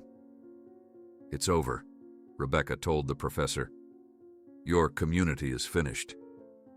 For a moment, it seemed the professor might launch himself at them in pure rage. Instead, he straightened his robes and adopted a mask of dignity. "This is a temporary setback. The children will return to their conditioning. The outside world has nothing to offer them but chaos and pain." Several of the older teenagers had gathered nearby, listening intently. One of them, a girl Rebecca, recognized as Sarah Keller from the missing persons poster, stepped forward. "I remember my real name," she said, her voice uncertain but growing stronger. "I had a family in Michigan. They were looking for me." Another teen joined her. I think I was taken from a school trip. There were mountains, like here, but different." One by one, memories were surfacing throughout the gathering. Some children cried in confusion. Others stood in shocked silence as fragments of their past lives returned, like pieces of a complex puzzle. The professor backed away, sensing the tide turning against him. Several of his most loyal followers closed ranks around him, but others seemed uncertain, their own indoctrination weakening as they witnessed the awakening happening before them. "This isn't over," the professor warned, retreating toward the main building. "They'll never readjust to your chaotic world. They'll come back to the order and purpose I provided." Without waiting for a response, he turned and strode away, followed by a dwindling group of faithful adherents. Rebecca wanted to pursue him, to ensure he faced justice for what he'd done, but her sons needed her more. She turned to find them standing close together, their expressions a complex mixture of confusion, pain, and dawning awareness. "Mom?" Ethan said, the words still strange on his tongue after so long. Is it really you?" Rebecca moved toward them slowly, afraid to rush this fragile moment. "Yes," she said simply. "I never stopped looking for you. Not for one day." Lucas reached out hesitantly, his fingers touching her cheek as if to confirm she was real. "I don't remember everything," he admitted. "It's all fragmented, like pieces of a dream." "It will take time," Rebecca assured him, "for all of us." 3 days later, Rebecca drove her SUV along the winding highway that led home. The road stretching ahead like a promise of normalcy she wasn't sure she could keep. In the back seat, Jessica sat beside the twins, the 3 teenagers maintaining a silence that was neither comfortable nor uncomfortable, just necessary. The aftermath of that night had been chaotic. Local authorities, finally alerted by a call Rebecca made from the Valley's communications center, had descended on the community. The professor and several of his closest followers had disappeared before police arrived, but most of the adults remained, many of them seeming lost without his guidance. The children and teenagers, 28 in total, were another matter entirely. Psychologists and social workers would spend months, perhaps years, helping them reconnect with their identities and families. For some of the youngest, who had no memories of life before the Valley, the road ahead was particularly uncertain. Rebecca glanced in the rear-view mirror at her sons. Ethan was staring out the window, watching the familiar landscape pass by. He held one of the yellow rocks from the original package in his palm, turning it over repeatedly, as if it might contain answers. "It was Lucas who sent the package," he said suddenly, breaking the long silence. "Part of us always knew the truth. We hid the stones and drew the map in secret, waiting for years until we managed to send it during a trip to town." "You remembered me?" Rebecca asked, her voice catching. Not consciously, Lucas explained, his voice still carrying the formal cadence instilled by years in the valley. But something in us knew we didn't belong there. The programming never took completely with us. The professor was always frustrated by that. The car fell silent again as they crossed the bridge that marked the entrance to their hometown. Nothing looked different, yet everything had changed. As they pulled into the driveway of the house the boys hadn't seen in 9 years, Rebecca hesitated before switching off the engine. "I kept your rooms exactly as they were," she admitted, suddenly embarrassed by what might seem like an unhealthy attachment. "I can change them if you want. Get new furniture, paint the walls, whatever would make it feel like your space now." Lucas smiled slightly, the first genuine smile she'd seen from either of them. "Good," he said quietly, "because we have no idea who we are now." As they entered the house, Rebecca noticed something in the mirror hanging in the entryway, a newspaper clipping carefully taped to the frame. It showed a photograph of another missing child from a neighboring state. The headline read, "Police without leads, after 1 month of searching." "There are others out there," Ethan said, looking at the clipping. "Many others." Jessica squeezed Rebecca's hand, then reached out to include both twins in the gesture. "So," she said with quiet determination, "when do we start looking for them?"